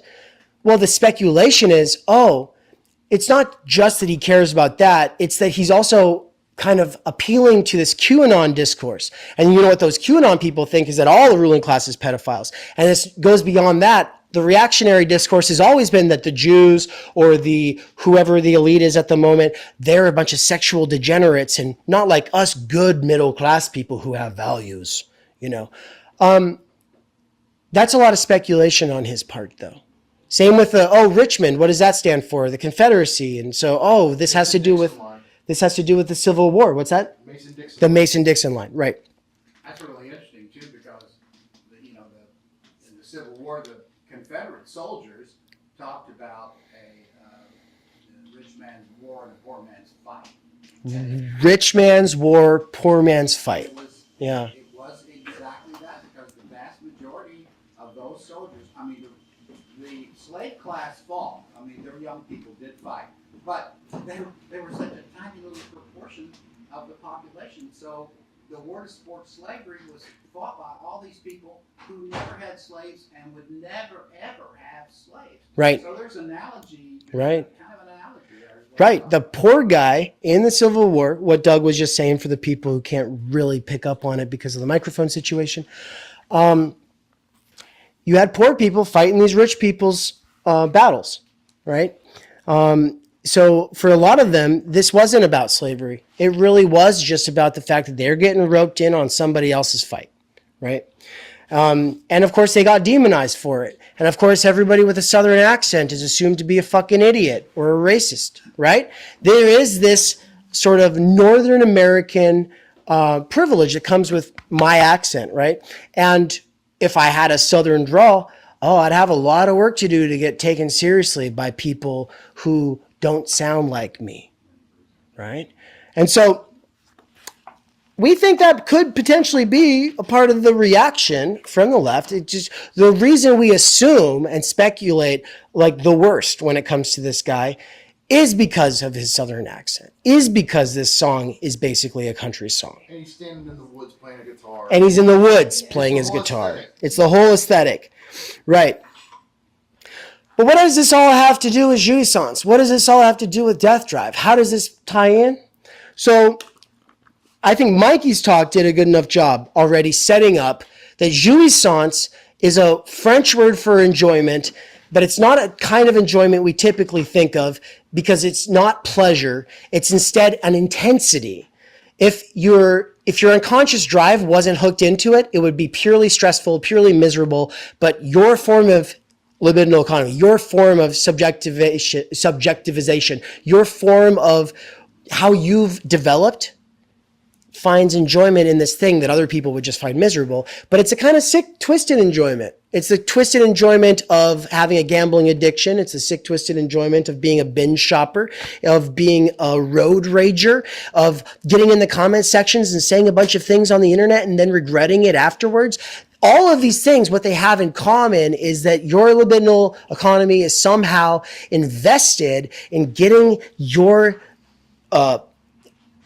pleasure that is unsettling and intensive from the situation, right? Well, if the worker one that Mikey's talking about is this form of inherent transgression, this kind of like, oh, we're cheating, we're doing something we're not supposed to, but actually, though you're not supposed to, you doing it actually makes it possible for the thing to continue. Like at the Barcade, where, oh, we all make fun of the customers after the doors are closed. Nobody would ever say, you should all do that. But of course, you doing that makes you feel like you're free. You're not really free. You still have to deal with these customers all day, right? But it becomes a pressure release valve. And of course, the same thing goes with these sort of racist jokes that people are all exchanging in the warehouse, which is a little bit more blue collar than the Barcade, right? Well, what is PMC enjoyment? What is the professional managerial form of enjoyment? And what does that have to do with Oliver Anthony? In my piece in Underground Theory called Lefter Than Thou Enjoyment, the point is that for people on the left, it's almost always like, for us, the form of enjoyment is being like, oh, see this person who thinks that they're progressive, but they're not really. Actually, they're still participating in everything wrong. They're actually still racist, even though everything they do is against racism. It's actually still racist. Or, oh, they want social change, but everything they do is actually undermining that social change. This person thinks they're left, but they're actually not left. I'm the real leftist. Lefter than thou enjoyment. Lefter than thou enjoyment goes so extreme, I claim, that it turns into post-left enjoyment, that it turns into anti-left enjoyment, that this is often how a person who's a radical in their youth becomes a conservative in their older age, because there's this enjoyment that comes from being like, actually everything you're doing isn't helping.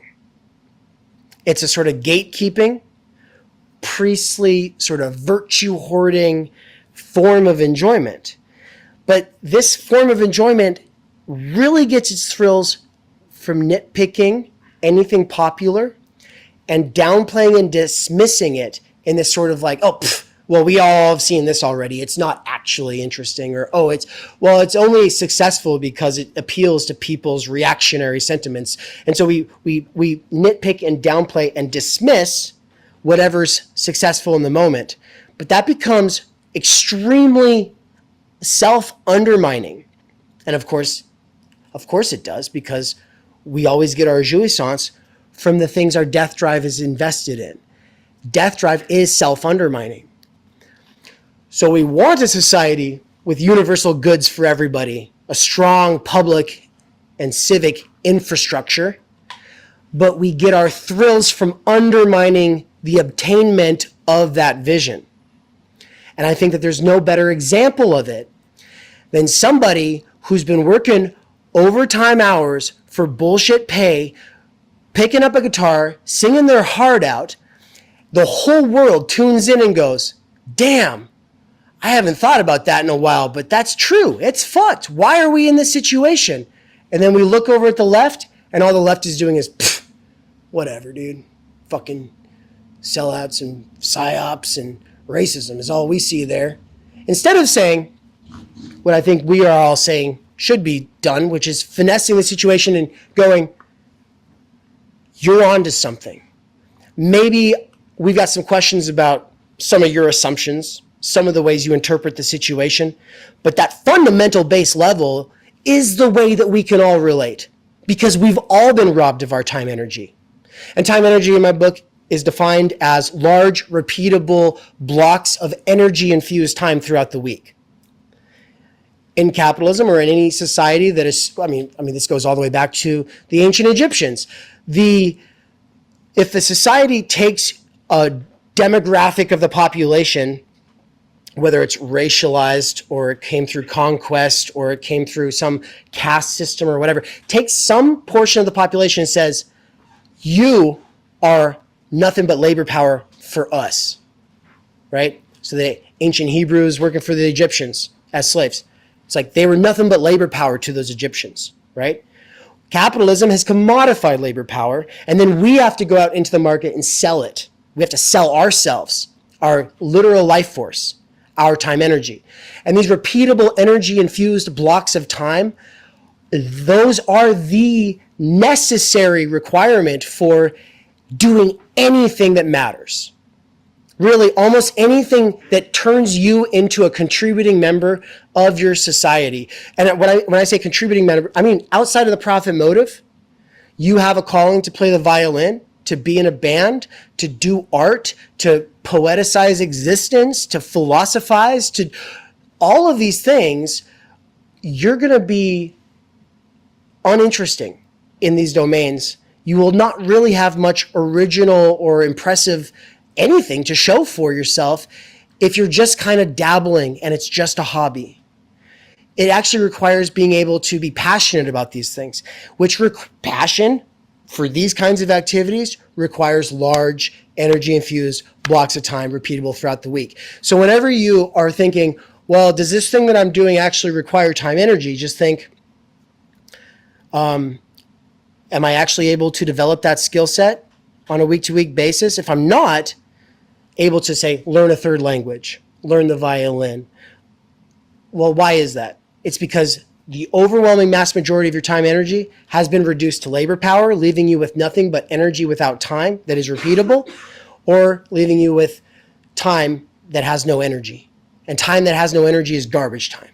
So time and energy are useless when separated, and we usually say them in the same breath, but we don't think about how they require one another. So every New Year's, you make a bunch of, I'm going to change. I'm going to do this different. I'm going to do this different. I'm going to do that different. And you're like a little kid at the buffet looking at all the food laid out, and you're going, I want some of that and some of that and some of that and some of that and some of that.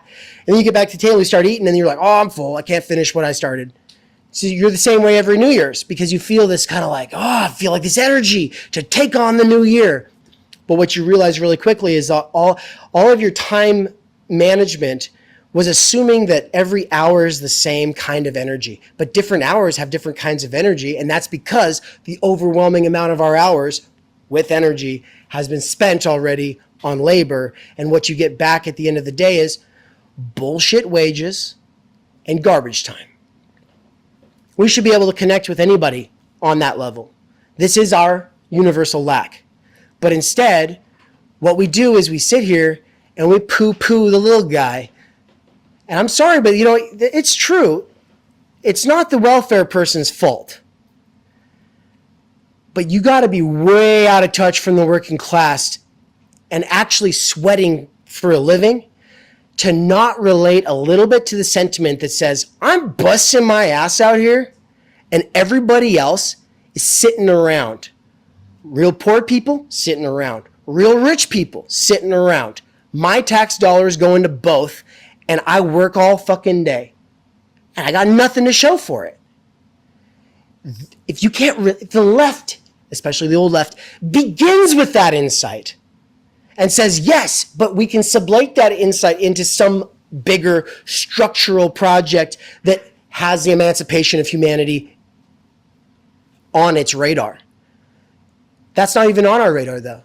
What's on our radar is sitting here and virtue hoarding at the expense of that person because they didn't have enough of an education to realize that the proper way to interpret this situation is structural. But we have that education, or we're working on trying to get it while we have to work our lives away. And that gives us a special kind of responsibility that I call radical responsibility in my book.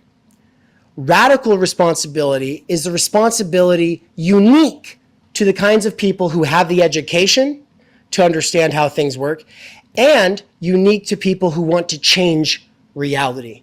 If you have an education and you want to change reality, don't you have a kind of special responsibility for how you speak, for how you're understood, that's not the same kind of responsibility on the dude who works at the fucking lumber mill? Shouldn't we hold the person who works at the lumber mill to a different standard than we hold the person whose entire life is speaking in front of a microphone and supposedly representing the interests of people who are marginalized by this system of exploitation? I think so. And so I think that's basically everything that I wanted to say about the phenomenon that is Oliver Anthony, is to say, he's not getting a fair shake.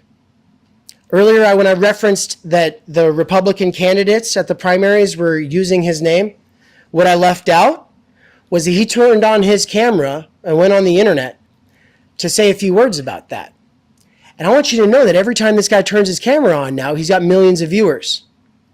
There's a lot of things you can do with that kind of popularity. Obviously, the first thing is he got a bunch of record labels coming to him saying, hey, you want to make an album? You want to get signed? You want to, here, we'll give you $100,000 up front. Just sign the contract. You know what his response was? No, I don't care. And they said, well, you got to play a show because everyone's listening to your song. Does anyone know what he did? He said, okay, well, I'll play at my local farmer's market. They all wanted him to go to some, Super Bowl halftime show, or they wanted him to come to this or that or other. And he's, no, if people want to see me, they can come to the farmer's market. He did. Thousands of people drove from all over the country, and they crashed the farmer's market. It was like the best day in a lot of these people selling tomatoes' lives, right? Like, oh my God, I've never sold so many tomatoes, right? This is my mom's dream because she started a farmer's market where she lives. And she just was like, she's just so proud of this guy. She's like, yeah, he said no to those record labels, right? So what did he do? He turned on his camera and he said, hey, I couldn't, everyone was telling me that all these politicians in the Republican presidential primary kept referencing my song. And I just thought that was kind of funny because the song was about them. And by the way, a lot of this left commentary came before he even did that. And then, of course, they celebrated. They go, oh, well, it's because we're talking shit that he backed down. No, guys. He just doesn't feel represented by the representative class across the party aisles. That's most workers I know. Okay? Now, of course, he might also, because Trump wasn't in the presidential primary, so maybe we'll all find out later he's actually a Trump supporter, and that's why he said those guys don't represent his interest, because he's sold on the Trump line. It's possible. I'm critical of my own position here. It's possible. But I think assuming the worst is a bad look. When the person talking is working overtime hours for bullshit pay, we can focus on that, and we should. And if we don't, we do it to our own detriment. Thank you. Two things. We're going to hand this red mic around. Mikey wants to add a couple things here. Okay, and so the only two things I want to say is, one, if you actually go to YouTube and you start watching all of the reaction videos to Oliver Anthony's song, if you watch the reaction videos from what we would just call normies, basically people who are not invested in politics, just your average type of person reacting to something on the internet, there's a lot of these reaction videos, and every single one of them was moved by this song. And the thing is, Asian guys, black women, white guys, people in Ireland, I saw a guy in Africa, all of these different people reacting to the song, and it resonated with them. And when you see all of these normies reacting to it, feeling like he's saying what I'm feeling, he's tapped into it. If the left simply ignores that, the only people I saw just bashing it are leftists. And all of these people, these other normie reactors, they're not all leftists or Democrats or Republicans. They're a wide array of people, and yet they felt like this guy was tapped into something they're feeling, right? So if all those normies see leftists just do exactly what Dave's talking about, nitpick them, talk about how, oh, you didn't do this, or you blah, blah, blah, and be utterly dismissive, they're going to identify with him because he's the artist, the musician that made them feel something, that tapped into something they're feeling.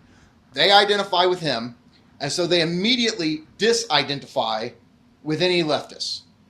And on the flip side of it, if the leftists can't embrace this song on some level, again, you can be critical. Like Dave was talking about, it doesn't mean you turn your brain off, no. But if you can embrace the sentiment of it, remain critical, but in a way that you identify with him and you identify with the people that the song meant something to, right? Instead, what the left does is just go, no fucking thank you, get out of here, go talk to Matt Walsh and Jordan Peterson. Exactly. So we just kick them over to the thinkers on the right and hand him off, hot potato, here you go. And now they're going to take it and run with it. And so it's just a missed opportunity for the left to tap into something that resonate with millions of people. And they see how leftists react to it, and they immediately go, if they hate this, fuck them. Right. So I just see it as a missed opportunity for the left to have had, start talking about class politics, talking about wages, talking about wage labor. And nope, it's just, here you go, Matt Walsh, have fun. So I just see it as kind of a one of these missed opportunities. Thanks. And the one thing, it's a damn shame, that's right. And the one thing that I forgot to mention before I introduce our next speaker, Mikey taught me Lacan and Žižek. Okay, so anything I say is his fault. Just kidding. Just kidding. I miss things and confuse stuff and get it wrong anyway. But, so he's not responsible for how I take it. But one thing I think I did get from him for sure is that for Žižek, ideology critique is something that should never just focus on the implicit or explicit level of what is being said. But what left media does is it just focuses on the explicit and implicit messages. So that, oh, see this movie? You see how that one thing worked that way? That reifies patriarchy. You see this other thing? That's actually subliminally racist. You see this other thing? You see how he's saying that Republican talking point. You see this? It's always the message.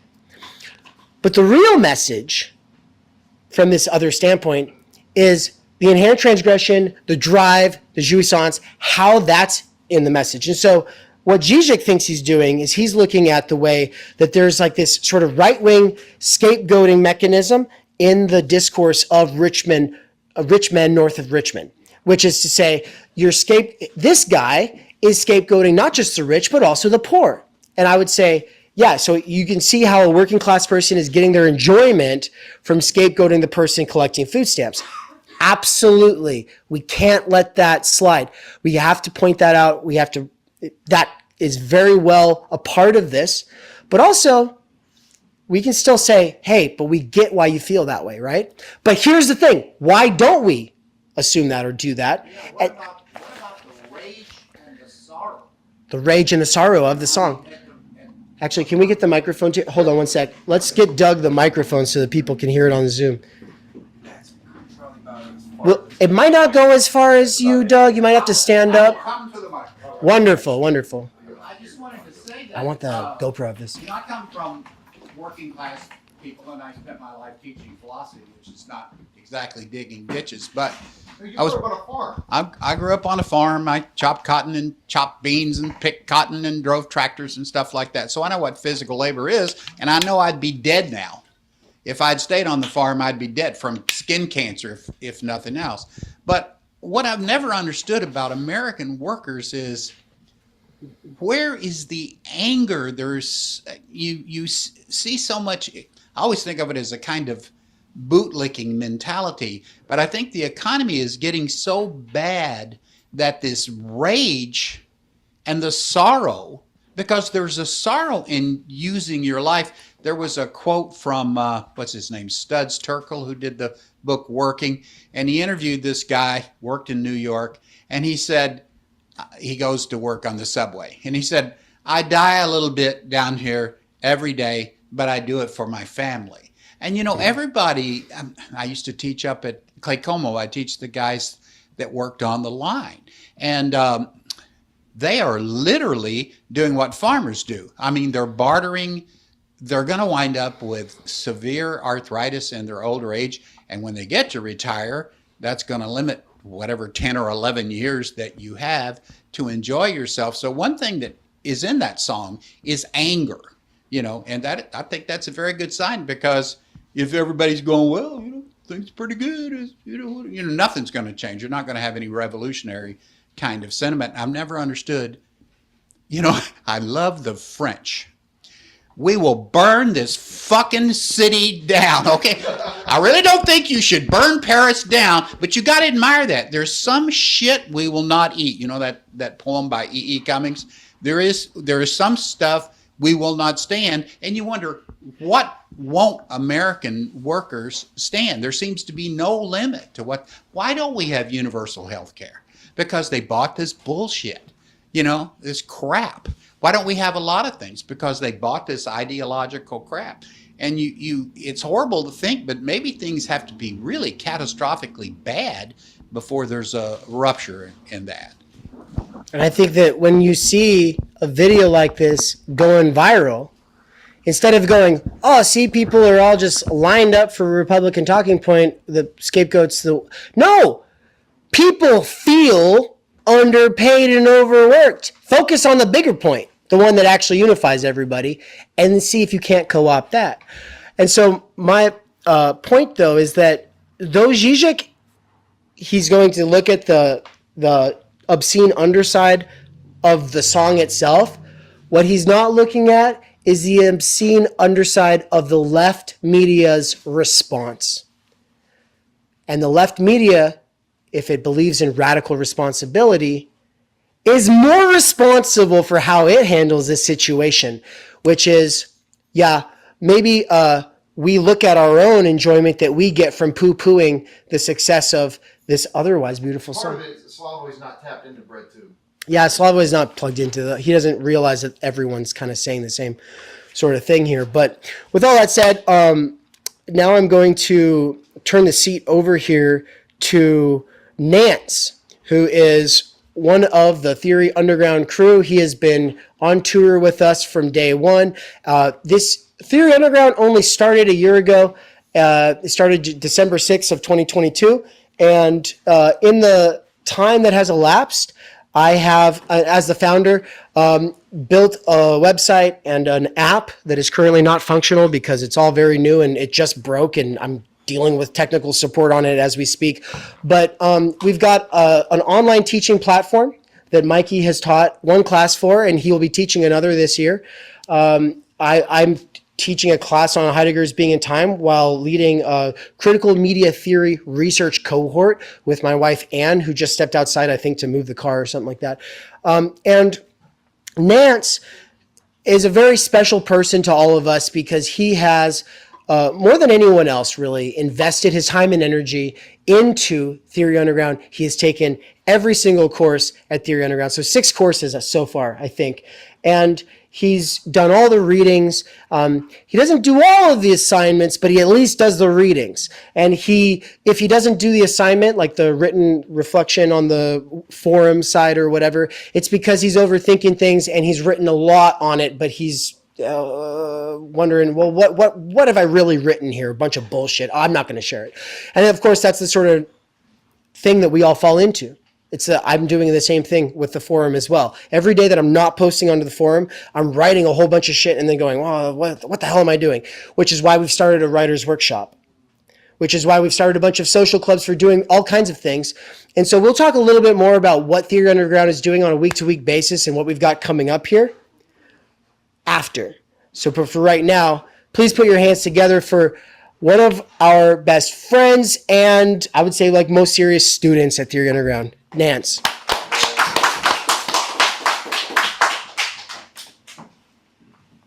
Hello, everyone. It's really cool to see everybody here. I'm probably going to be short because I don't talk good. But on this kind of topic of PMC versus petty bourgeois enjoyment, I don't know, maybe a year ago. And you can, if you're interested, the piece that's in the Underground Theory volume that I wrote kind of is about this. It's kind of about a lot of stuff, but I go into how I felt about the PMC before taking the idea seriously. I was just kind of like, oh, whatever. That's just shit that edgelords on the internet complain about. And then I read some Burnham and some Ehrenreich, and took it seriously and realized it was shit I already agreed with. I didn't like the name because I was like, ew, that name, yeah, whatever. I don't want to associate with the people that I was hearing using the term. But then I also kind of realized I didn't really hear a whole lot of people using it in the first place. Like I made shit up. I was like, oh yeah, whatever. But I realized most of the people in my life, like my friends and my partner, they all have master's degrees. They're all polite liberals. I'm very much not that. I grew up poor white trash. And I did the punk rock thing and I thought I was some like cool, idealistic anarchist. And then I had kids and I grew up and all that kind of went out the window. But now, like 3 months ago, my partner and our friends had a pool party and the theme was white trash. And it was whatever, dude. Like I get it, it's fun, but at the same time, like I asked them, like, would you guys feel comfortable having a black trash party? And they're all, oh no, of course not. And of course not, right? Because that's fucked up. Like that's not cool. But I also don't think we should be so flippant and so ready to have a white trash pool party, especially like, you know, they're all fancy, bougie, dandy people and whatever. Like there's a lot of weird tension that I get in my head and neuroticize about. But we're friends. They've accepted me, I've accepted them, whatever. But we are kind of in this situation where to be on the right side of things, you just have to say the thing. And again, this is from my perspective. I'm sure if I had a different lifestyle, it wouldn't be like this at all. But from my perspective, to be polite and respectable, you just have to be, you know, say the progressive thing, do the performative acts, and it's all good. And then you can jump right back into work. You can jump right back into mindless consumption. You can jump right back into all the things that distract us and carry us away and keep us from doing anything that really matters, because we are kind of always in this state of just like hyper alienation. Nothing really means anything anymore. Nothing really matters all that much because everything sucks and everything is flattened out by our material conditions and by the lack of any power to really do anything other than just performative acts. So that's the PMC stuff. And it sucks.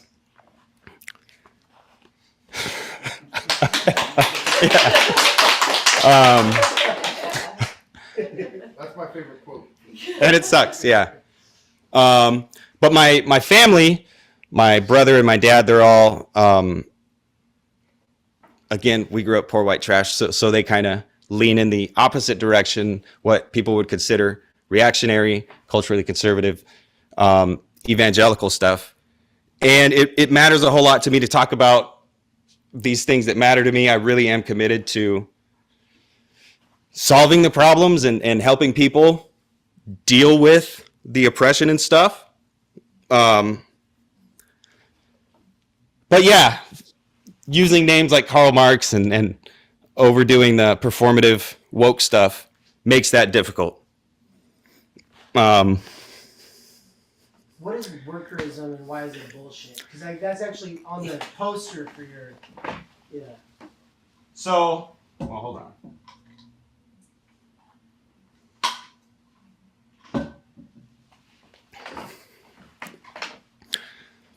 So workerism is basically just valorizing work and workers. And it was big in Stalinism. It was big in fascism. And it's kind of centering work and thinking that all we have to do is make it so we can work more and work harder, but never really actually addressing anything that really matters. So I was going to talk about workerism as bullshit because like we're in this situation now where in the left media, they reference workers and they reference the working class. But when we have massive collective action by workers, like the trucker convoy up in Canada, the entire left media said, oh, these are fascists because, yeah, like people are idiots. There probably were some actual Nazis in the trucker convoy, but ultimately it was a mass action by working people trying to do something about their material conditions. So the workerism we have today is really just more performative. And it's a disavowal. Because again, you're just saying the progressive things, but you don't really have any commitments. And that's bullshit. Yeah. And so now we are actually in a bit of a time crunch because we want to make sure that everyone has an opportunity to ask Nance questions or anyone else who's been presenting today. Me, maybe? But Anne gets to present. And so all I'll say about Anne is that she is a contributor in the Underground Theory volume. She has a bachelor from Boise State University where she's going back for a master's at the beginning of next year. We got married a few weeks ago. And outside of that, she has been teaching at Theory Underground. She taught at the Idea of the University course. And she did a lecture this morning for the Critical Media Theory cohort. And so please put your hands together for Anne Snellgrove McKerracher.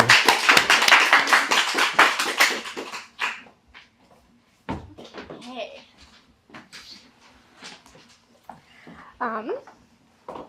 Hello everyone in person and virtually.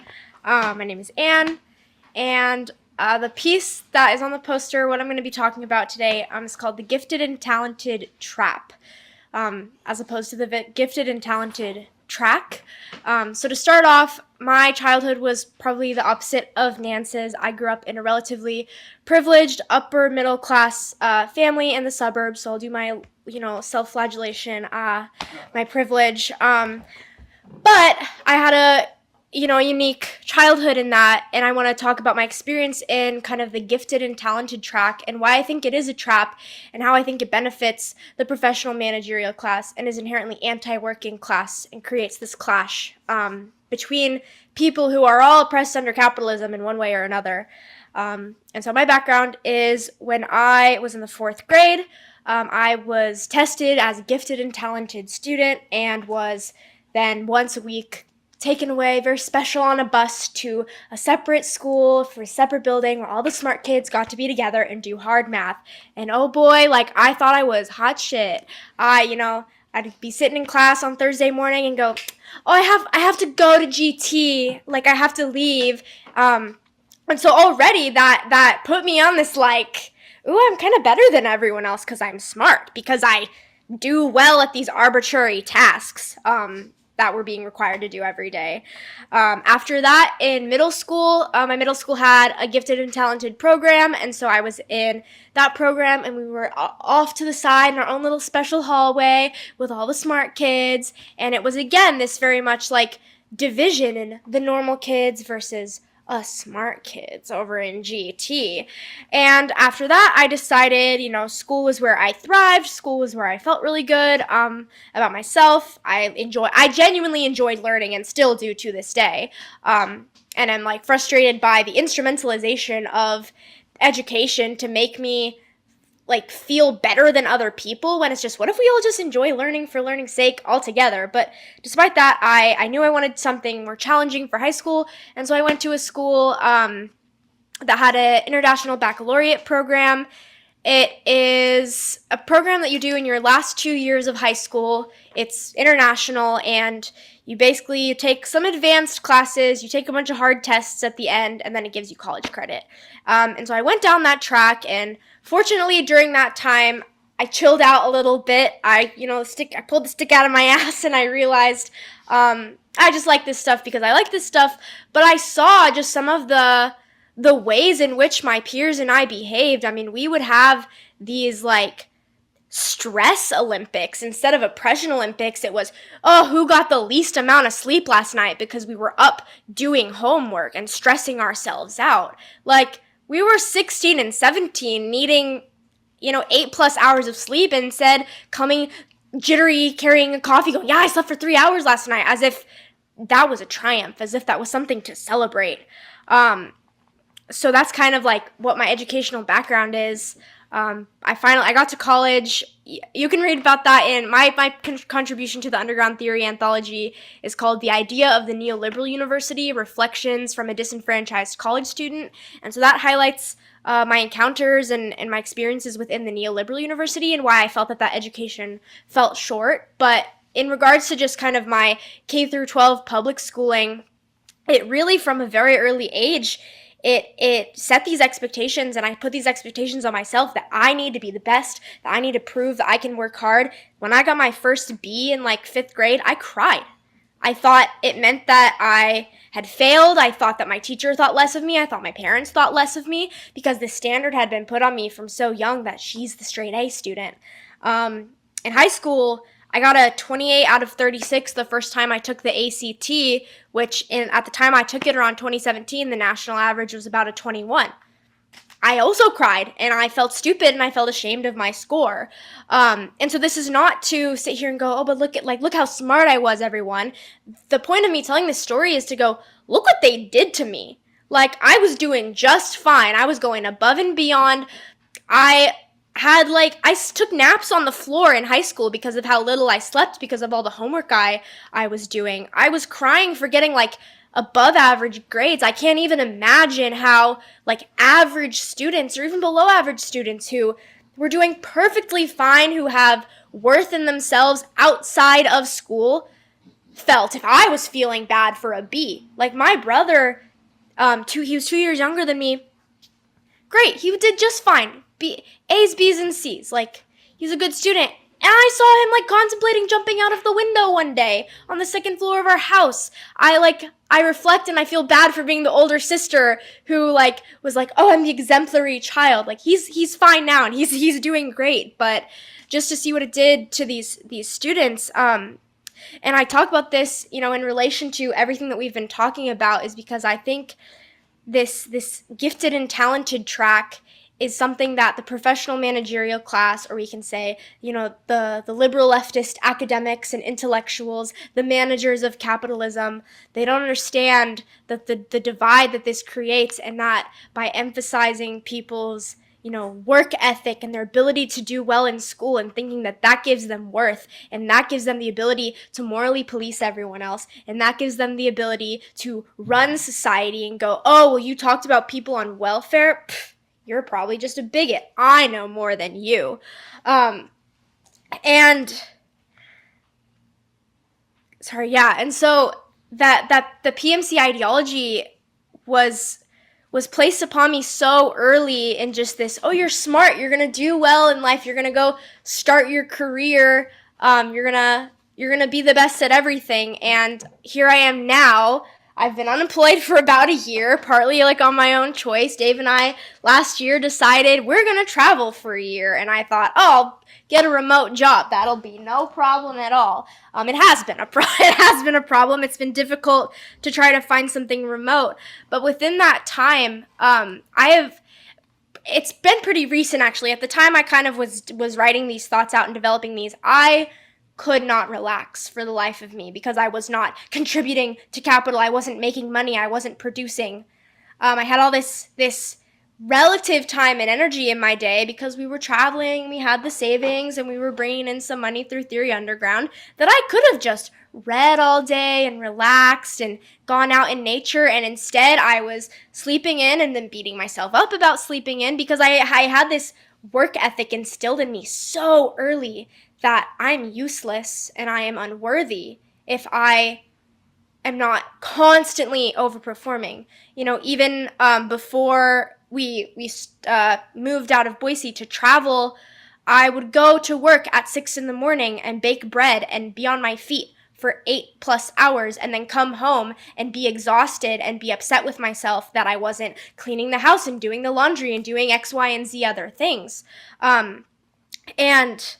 I look at, on the one hand, I am on the other end of this and I go, okay, well, I can at least, I feel a little bit more relaxed now. I've somewhat been able to escape that feeling of just constant, oh my gosh, I'm not doing enough. And part of it is because we're going to go back to work in a month. So I go, oh, okay, I can relax now because I know I'm going to have a job again. And so that's kind of been nice, I guess. But, so I compare myself to my peers because on the one hand, I feel like, oh, I've found the secret, and the secret is that work does not give us value. And I feel bad for the people that I see who still, go to bed at 2 a.m. for their schoolwork and put all this value and this emphasis on, I need to get good grades and I need to overperform. And then at the same time, I still compare myself with them and I go, oh, what do they think of me? I'm traveling the world, don't have a job, not immediately getting my master's degree. And there's this comparison. And this struggle, it also, it does come from that PMC ideology, the ideology that, you need to be working really hard to be deserving of, a livable wage. But it also comes from a real economic fear under capitalism, especially under the current crisis of inflation. So it's on the one hand, I feel bad that I can't just enjoy my time not having a job right now and letting that be a positive experience in my life. But instead, there's also some real fear that rent, especially where we're about to go live again in Boise, Idaho, is outrageous. I mean, I had an apartment that was about half the size of this room, a studio apartment. It fit a bed and a tiny table, and I couldn't even fit a microwave in there, and that was $1,000 a month. So there's all these, contradictions within itself, and this real economic fear and this real economic pressure that students also feel from a very early age, and then all the way up until the university. They think, oh, well, I have to work hard to literally be able to live a good life. And the students who do not overachieve and who do not succeed in this way we view success within the university or within schooling, which is good grades and high test scores, they are told, oh, well, you'll probably work at McDonald's your whole life. And they think that's just what they deserve because they didn't pull themselves up by their bootstraps and do well at school. And you always have the terrorism of the fact that if I get sick, I'm going to die, or if I don't die, I'm going to be impaired for the rest of my life because I'm not going to get medical care. Mm-hmm. You know, that makes the American capitalistic system as opposed to the European capitalistic system really the ultimate to me. I mean, it's a terroristic system. It literally truly is. holds your life. It really threatens your life.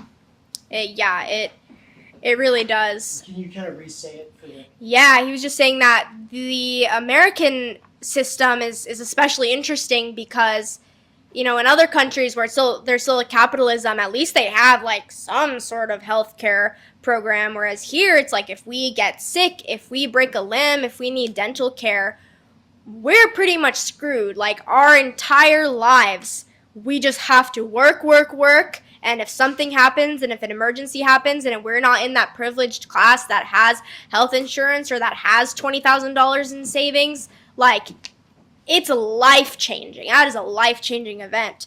Just the other day, I was on the phone with my mom. Here we are out on this tour, meeting people, promoting a book, like having really interesting conversations. We have enough money to get us through the tour. We're going to go back to a job. And she says, so, you know, now that you're married, I think it's time. The long and short of it was it's time for you to go be an adult now and get a career because you need to get health insurance and blah, blah, blah, blah, blah, blah.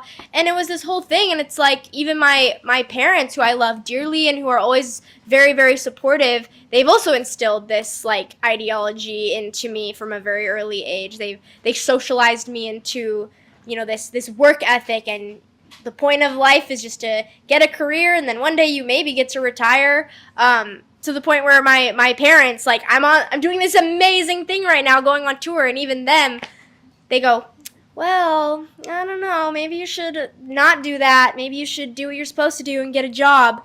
And so I think, you know, in this, not quite as like academic or based in any sort of one thinker like Mikey or Dave's, but I just wanted to share that kind of firsthand experience that I don't think we see a lot. I think we're starting to see there's like kind of a social media phenomenon of like former gifted kids going online and sharing like, wow, actually all my self-worth is tied up in success and achievement and good grades. And they're kind of starting to expose that. But I think it's important in this discourse of understanding workers, of having true solidarity with working class people, even if like some of their sentiments might be not totally informed, or they might say things that we go, oh, well, I don't agree with that. Maybe there's a better way of framing that. And this is just another piece of the puzzle and how they're like building literal children. Like I was 9 years old when I was first kind of put in this gifted category.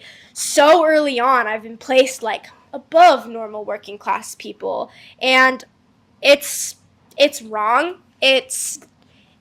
I think there are always going to be people who excel at school and who like it, and maybe there's an argument that we do need like some sort of managers in our society or people who are just like gonna go to college and excel more and become brain surgeons, and maybe some more money comes with that. But it all of a sudden, you know, when you look at it politically and ideologically, you see there's all of a sudden like an us versus them mentality, where the PMC, the professional managerial class, they say, oh, we care about workers, but their whole mode is to reproduce capital. And then, you know, people who weren't college educated, who didn't do well in school, will go like to Dave and Dave's family, who bless their hearts, none of them went to college, and they think, why'd you go to college to study philosophy? That's stupid. That's a waste of your time. And so there's just very much this clash, and I think the way that we, you know, put this emphasis on academic success on students so early is really detrimental, not only to us as individuals, because all of our self-worth gets tied up in like a letter on a piece of paper because we memorized some facts, but then it also is preventing like true solidarity between and amongst people who have to work and people who don't have $1 billion. And so that, I think, is just kind of what some reflections that I wanted to share. about this, PMC ideology that is pro-corporate, pro-capital, and anti-working class, and really just anti-human. So thank you all for your time. Thank you, Anne. Thank you, Anne. Everybody, so we've got another 20 minutes here, and I have questions I want to ask the contributors, but those are only kind of backup questions for you all, or like until you all ask your questions. And so this is going to be the mic that is used for them. It's going to be used for you, so that way the people who are here on the Zoom side, wave to them, hello, everybody, so that they are able to hear you. But really quick, I do want to get the conversation, though, started with the idea of meritocracy. Everything we're talking about somehow relates to that idea. And so I was hoping that the speakers, maybe one or two of you, will have something to say about what does meritocracy have to do with the reproduction of a society where most people work and other people, or some people, get rich while not really working? What does meritocracy have to do with that? What does it have to do with this form of enjoyment? What does it have to do with the PMC in general? What does it have to do with education as we're talking about it? Meritocracy. It's kind of a buzzword nowadays, but I kind of thought maybe one of you would feel comfortable relating everything we're talking about to that idea. I can just start really quick because meritocracy is a term that comes up in sociology a lot, and that was my kind of emphasis in my undergraduate. Meritocracy is this, is the belief that, or it's an ideology in which like merit is kind of the foundation for how we value people and think where we should place them within a society based on their merit. So if it was in like a sports culture, it would be, the fastest running people, and that there is some, or the fastest running people, the people who run the fastest, or the people who do the best at the sport get the trophy. They have that merit. Like there's some value, there's some sense to that. Like, if you're, because everyone can have an equal footing within sports for the most part. Obviously there's like privilege that goes into being able to do sports, but it's who can run the fastest, who can throw the ball the farthest. Whereas meritocracy within like an education system, for example, it's who's the smartest, who has that merit that has exceeded the most. They're the top. They kind of get to not necessarily like run the thing, but they are viewed as like having a higher status than the people who didn't do well. It's like the ranking of people based on how well they did at something. And so that's kind of my like definition of meritocracy. But I'll let one of you say something about meritocracy. For me, I mean, it covers up its ideology, la. The most talented people I've known, the most talented artists, some of the most amazing people I've ever known in my entire life were in prison, both when I worked as a corrections officer and when I myself was incarcerated. And that's what the ideology covers up. Like, these people are rejects. These people fell out of the bottom of society, and they're bad people, so we have to lock them up. But they're some of the most beautiful people I've ever known are sitting in prison cells. And so that's what I think of when I think of meritocracy. For me, it's. I mean, they've already summed it up. I guess for me is my answer to it is that I believe in a kind of ontological merit by default. Every one of us has an ontological merit. And so, look, I'm fine with an order of rank or a meritocracy when it comes to something like who gets to be counted as one of the greatest guitar players that ever lived. Okay, Jimi Hendrix and Stevie Ray Vaughan and Prince can have that, and that's fine. I think there's something good in being able to see levels to talent or exception. But the issue is when it comes to a basic social status of what counts as a standard of living, that's where there's an ontological merit everyone has. And it's not something you earn. It's something that is a default, or it ought to be. And so I don't think it's a problem of, there just should be no ranking systems at all. I mean, it's a matter of what we're talking about. But if it comes to like the basic necessities of life, no, I'm not going to go for an order of rank of who deserves that and who doesn't. Right. And so I think that's where the issue lies. Look at what. Okay. Hold on. Hold on. So let's get Doug.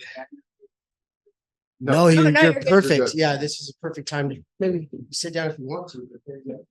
Well, the thing that occurs to me is that gifted and talented, and essentially, even in Southeast Missouri and Charleston, Missouri, which has 6,000 people, my high school had 400. They didn't call it gifted and talented, but only certain students wound up in the college prep courses, and they didn't call them that either. But those were the only kids that went to college. Those people that were basically that went. So gifted and talented, and Blake, my son Blake, was in those classes from the get-go, and he's a super smart kid, but he's smart in a particular way, just as I was considered smart in a particular way. But then I think about my father, and my father could do anything. Okay, he wasn't much of a reader. My mother was the reader. Neither one had much education, but my father he could electrify, he could wire, he could do plumbing, he could run a lathe, he could do 2 different kinds of welding. And I said, Daddy, how did you learn to do this? And you know what they always say? Oh, just by doing it. I had to get off the farm into something else. But so much of gifted and talented is linguistic. And, if you study psychology, you know that the IQ test is actually 2 IQs. Did you know this? You actually get 2 IQs when you take an IQ test. One's called performative. It's spatial imagining and that sort of thing. More problem solving, more, heating and cooling kind of side of things. And the other is verbal. But they don't just average them. They weight the linguistic one. So gifted and talented really boils down to you have a great facility with language. And that's what education stresses, and then employment stress. I'm not saying those things are not important. I spent my life doing that sort of thing. But a civilization and by default, they are being stressed. We just had a bunch of plumbing work done at our house. So civilization may not theoretically value plumbing that highly, but the bank account, our bank account that took a hit, values plumbing very, very, very high. I just wanted to say that. Yeah. What do you Thanks, think Doug. of meritocracy? Oh, actually, I got some. Hold on 1 second. Sorry, Christian. Mandy had actually already raised her hand, and so we're gonna go. Okay. We're gonna go Mandy, then we're gonna go Christian, and then we'll take 1 or 2 more contributions, and then we'll let everybody on the panel finish out, and then we'll be out of here. Here you go. I really appreciated Anne's talk because I was in an environment like that in my school, and it was like, you're like the golden child, and I was kind of like on that same track, and I was also, excelled in athletics and junior Olympics and things like that, and how you're treated by all of the teachers and everything, and it was interesting because my father was a steel worker, and so he was very blue collar, and I was all like on that big golden track, and my parents began getting very resentful of me because, like, I guess I'm just more like intellectual, right? And the problem with the left and how we all need to learn to unite, especially with the Žižek understanding of, it's like all I could do was relate to my parents intellectually, and they just started hating me more and more and more. And then they had the power over me. So they said, you can't go to your track meet. You can't do this now. Oh, you want to do this thing with your school? We're not going to let you. Oh, you want to go to a better school? Well, that school was good enough for us. What are you saying? You're better than us? And it's just because and it was very sad too, like with the whole Timenergy thing, because my parents were trying, they did love me, and they were trying to be totally involved, and they were so exhausted from working. Like my dad would come home from work and I'd say, hey, could you play softball with me? Because they're trying to get me into stuff. This is when I was a lot younger. And he was literally lying on the floor on the carpet, like watching TV and going, he said, I'm so tired. I can't. And then it started like that, but over the years it developed into a real hate. My parents really they couldn't relate to me and I couldn't relate to them. And they distrusted anything from an intellectual class. Like I said, I was depressed. I wanted to see a psychologist. Why would you? That's just stuff you saw in books. So this anti-intellectual thing is a really big deal in the working class. And if we could somehow get together and figure out how to bridge that divide, right? Yeah. I wanted to come back and kind of ask you guys to give a couple thoughts about a sentiment that I got early on in the talk, kind of with Michael and Dave speaking, where you get this sense that the new left, is rejecting the working class struggle, even though the mission of, in theory, in like the performative sense, they are pushing for the unification of workers, for worker rights, but in actuality are, in maybe a puritanical juizens sort of way, undermining their own desire of having like any kind of worker progress. And I wanted to get your guys' thoughts about perhaps, it seems like, and I guess say my own piece, that it seems like if there is going to be something good for workers, like if there are going to be successful, positive worker movements, progress, that it isn't coming from academic leftists. It comes from workers organizing, going on strike.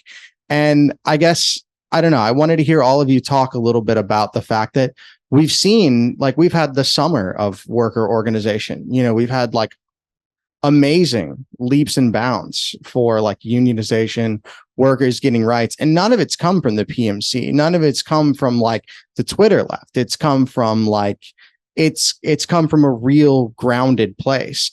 And it seems like leftists in general are like the new kind of online left. And you see that with the song, like rejecting the struggle of the working class. But I feel like they're, and essentially like being more of a force that halts progress than one that makes progress. But there's an optimism in that, like, there's things like what you guys are doing. And there's things like where we're seeing workers on their own organize. And we're seeing the sentiment, just like you said, Mikey, where you show any normal person that song and they feel the same struggle. I am working all these bullshit hours. I am working, for essentially no pay. My future has been stolen. And even though we see the failure of the left drops the ball. But I think that more and more we have class consciousness. So I guess I wanted to talk about like this like post new left optimism that's coming from, maybe the left is dropping the ball, and that's fine. Maybe it's not their ball anymore. Maybe like so anyway, I wanted to hear you all like have some points about that. If I could hear you guys talk a little bit about that. Thanks, Christian. And because there's another meeting that will be taking place here soon, one of the things that we'll do is everyone gets to say their last thing, and then we close out, and then we'll hang out and chat out on the sidewalk. As probably me and Nance will pack everything up and bring it to you. You'll all guard it from thieves and hang out and chit chat down there. But I want to really quickly ask, does anyone else want us to reflect on anything else as we close? Does anyone who hasn't You got spoken anything, Doug, or- have a question? All right, now. Okay. Lots of stuff to think about. Hell yeah. Are you selling the books? That's a good question. Okay, do you have books to sell? And thank you, Doug. This is how underground this is. Funny thing about We're that. the ones who don't have books. The funny thing about that, Yeah, we ordered a bunch to be here. They aren't here yet, and so you can buy them online, and they'll probably get shipped to you like tomorrow or the next day. Honestly, awesome. So yeah, the books are coming, but you can get them faster on Amazon. If you buy them from theory-underground.com/store, you'll get them for a few dollars cheaper, and you won't have to pay for shipping within the United States. But if you're international, folks joining from the internet, we're sorry. Amazon, just ordering straight from Amazon is currently the fastest and cheapest way to get copies of either Time Energy or Underground Theory, the two books that we are currently pushing. So what I will then ask is that we all consider Christian's question, but we also, in our close, say something about one or both of these two books. So each of us will kind of make our own little plug, and we'll go in Mikey, Nance, and me order. So yeah, real quick, Christian, I'll just say that to your question is that, yes, I think something's happening. I think we're tapped into it, but there's a lot of other people who are tapped into what we call underground theory. Yes, Dave's teaching institute is called Theory Underground. And so it's very easy to conflate Theory Underground with underground theory. But underground theory is this kind of organic thing that's happening with bread tube, with theory tube, with like what you're talking about. There's actual workers who are figuring out how to organize. There's something happening in the cultural background, and I want to be the type of philosopher that helps facilitate that. It's not going to be one person who comes along and has the answer. It's going to be something that's constantly being cultivated by many people. We're not all going to agree. It's basically like a conglomerate of theorists where there's some way we're all unified while remaining distinct and having differing opinions and all of that. But it's this underground thing that's occurring that I think is what you're talking about can maybe come at some point to pick up the ball. And so that's what we're trying to facilitate. And that's what the book Underground Theory is about. We have Slavoj Žižek in it. The four of us are in it. Marshall McLuhan from his grave contributed an essay. Norman Finkelstein, Daniel Tutt, Russ Briglia, Alenka Zupancic, Catherine Liu. I mean, I can keep going. Our friends Elton, our friend Brian. I mean, there's so many great contributors. Swole, our friend Swole. And so it's just a privilege to have an essay in there with so many people I admire and respect. Then Dave's book, it really lays the foundation. I've been waiting for him to have this book finished for a long time. Nobody knows better than I how much research and time and energy put into writing Time Energy. And so it lays this foundation for this concept that, I mean, Baudrillard has taught me concepts, Žižek has taught me concepts, Lacan and Heidegger and Marx, but Time Energy, which I do, it's Dave's concept. It's one of these fundamental concepts for me now too. So if you want to lay the foundation of understanding the role of time energy, and I think that's what's missing even in this kind of organic worker thing. Yes, it's great to fight for better wages and more days off and all of that, but to fight for time energy is to fight for a different world. And that's what I want. I don't want just better wages, just less time. It's a whole new symbolization, restructuration of society. And that's what I think we're all tapped into. Yeah, I tend towards pessimism. I think it is a good thing that workers are organizing. I don't really know where that goes. But yeah, sure, it absolutely is a good thing. Less bad in the world is good. I do think it's going to take a lot of stuff like this is kind of weird. It's not really normal. It's kind of new. It's taking a lot of work from people to kind of get outside their comfort zone and put their neck on the line. And that's hard to do, but I think the more and more it's done, the more and more people will be like, yeah, dude, fuck it. Fuck this shit. I'm doing what I feel like I want to do, what I feel like needs to happen, instead of just going through the motions. Because it's hard to break out of that shit. We have mortgages and kids and goals and savings accounts and bucket lists of shit to do before we die. But like if we all just kind of stay there, we're all going to die horribly. Rather than just inevitably. But no, for sure. Yeah. There are new things happening. So that's cool. As far as the books, yeah, I'm stoked. I'm happy as a pig in shit. Yeah, it's really cool. The Timenergy book, obviously the Underground Theory volume is awesome. It's such a diverse collection of thought and thinkers and professional writers and dumb assholes like me, kind of in dialogue with each other, and that's really cool. The Timenergy book is the shit. I'm excited to hand that to my family members and finally be able to hopefully radicalize them by them seeing what's on the line. And it really truly is like their soul. And Timenergy is a way to articulate that the left has failed up until now. So yeah, thoughts on leftist optimism. I think that in the 2016, we kind of saw some like that energy with the Bernie Sanders movement slightly.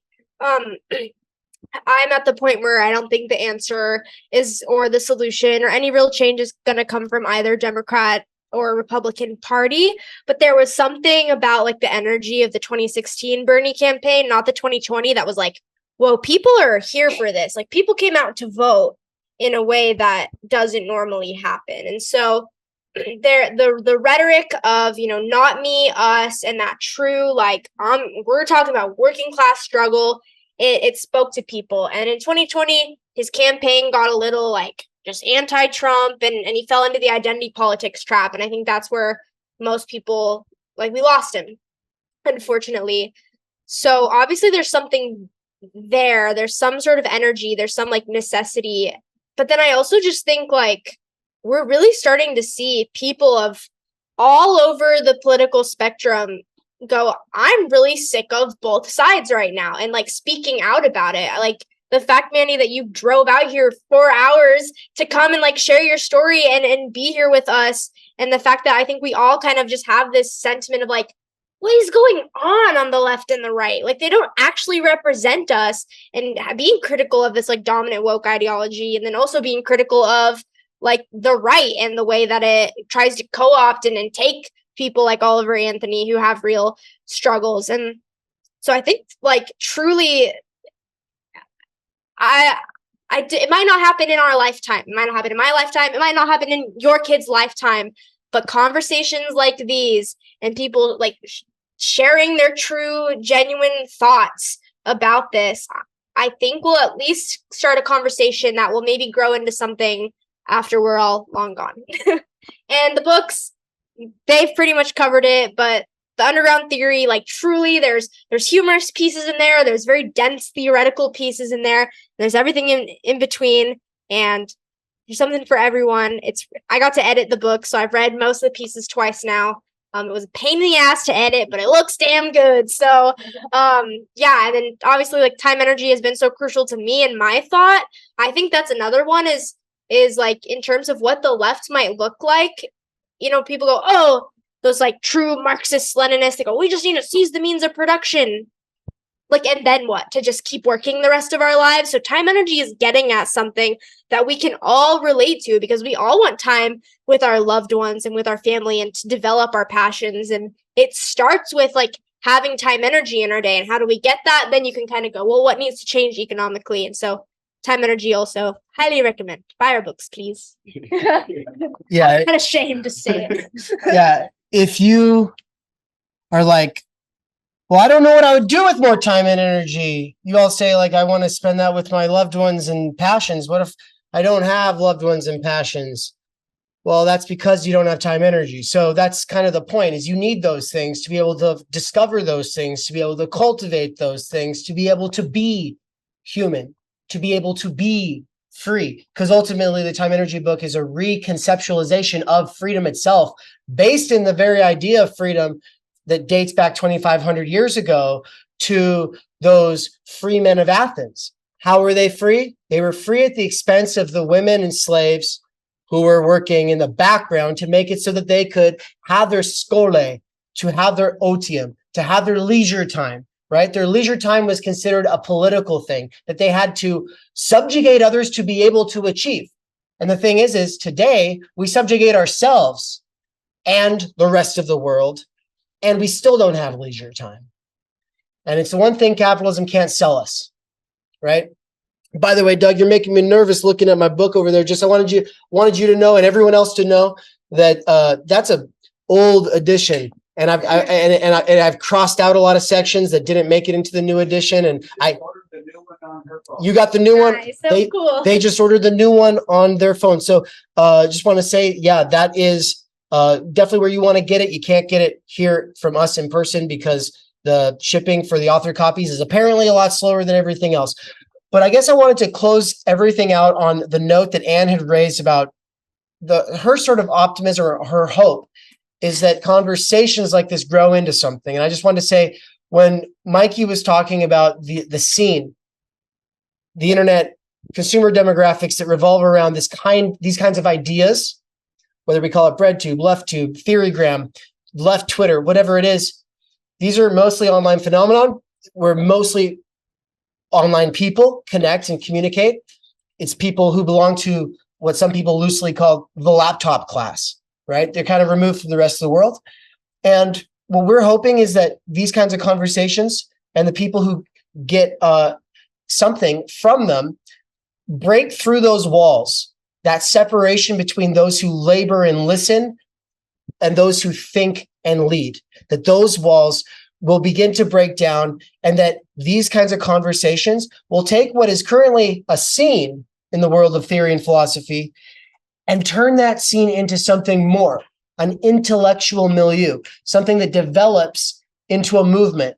And maybe it develops into all kinds of movements, but you wouldn't have any German idealism, you wouldn't have any utilitarianism, you wouldn't have any pragmatism, transcendentalism, or empiricism, any of these great movements, liberalism, Marxism. These are all idea-based movements that did not come out of the pen of an isolated thinker, but came out of the pens of people who were in a genuine dialogue, not just with one another, but with the world that they were trying to understand. And it grows out of decades of sustained effort and serious dialogue, and the kind of thinking that doesn't just take place here in this room or a conversation down on the sidewalk outside in 5 minutes from now, but comes from reflecting on this conversation and those conversations for years to come and following up. And that's how it grows into something that's not just us scrolling, commenting, and consuming on our devices, but actually is the kind of thing where it's like, no,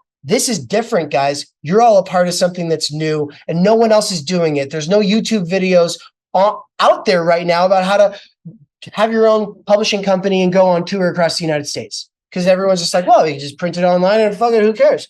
People who buy it, and that's all there is to it. Yeah, but we're going to break out of the internet, out of the algorithmically siloed spaces and into the meat spaces. And I like this term meat space because if you don't see me spell it, it has two meanings. One is our meat, because we are animal-based biological organisms. So our meat space, but also meat as in MEET. A real meat space, right? And so I love this double entendre. And I just wanted to close out by saying thank you, everybody, for coming into this meat space with us. And we're going to go talk to you all outside. Yay. Thank you. Thanks, Zoom people. Bye-bye.